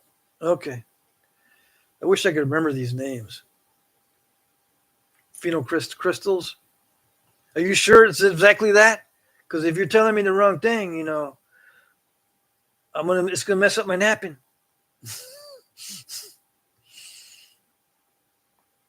Okay, everyone's saying goodbye. Alrighty. Oh, Smallzilla says, Patrick, question. Was there ever evidence for arrowheads being made in a way to create an intimidating noise when thrown? Like how sling rocks whistle? The only evidence I know about that is in Asia, in China. In North America, I don't know. I don't see any evidence of that, no. Ken says, any big plans for the weekend, Pat? No, just tomorrow to go to barbecue and fireworks. That's my big plans. Yeah. That's it. Here they shoot fireworks in August and not July? I don't know. It's just the town that I'm living in. I mean, the next town over, they had fireworks on the 4th of July, but not these guys. They save it up for hometown day or whatever they call it here. I know, I can't remember these things. Let's see. So I don't know about intimidating noises when thrown. Yeah, I don't remember seeing any evidence. I mean, I'm not saying that wasn't. In Asia, there's the only place that I've seen evidence for arrows that make whistling sounds and such. The live show looks awesome, Pat. Well, thank you. Thanks, Jordan. I mean, it's not set up yet properly. I changed the position. I'm now in basically my office. And the other room, there's only 2 rooms in the house. The other room is now my shipping and side project room. You can kind of see it. All you can see is a chair. But I devoted that separate room back there into a shipping room and side project room. That way I don't have to keep setting it up every week. Because I did have my filming this setup in that room too. But right now I'm in my office. And I got to change this back wall. Put something up as a backdrop. But thanks anyway. Yeah. So later, team, I'm going to dinner, says Jesse. Great live, Pat. Have a good weekend, guys. Yep, you too, Jesse. The pig lamp still needs to make it into the show, says Mike. Yeah, I don't know where I'm going to put it, though. I can stick it in here somewhere. Yeah. Fireworks, sweet. Yes. All right. I bet you can get a banner made for your backdrop. Yeah. Maybe so. Okay. I think I'm going to end the live stream. I'm all caught up. Yeah, that didn't take very long. Yeah. That's it for this nether naps well as long as it doesn't have any defects in it. Yeah. And the 550 degrees, I think, was the original temperature at the beginning of the live stream.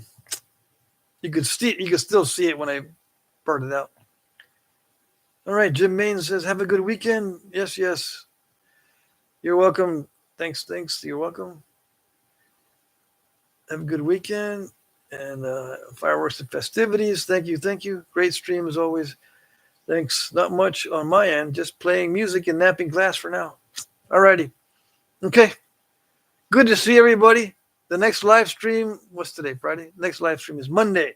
This time, let me get the correct time. 6 p.m. to 8 p.m. Eastern time on Monday. And just ask Siri or whoever, what time is it my time at 6 p.m. Eastern? And they'll tell you. That way you can tune in on time. All right. Thanks, guys. We'll see you next time. Bye-bye.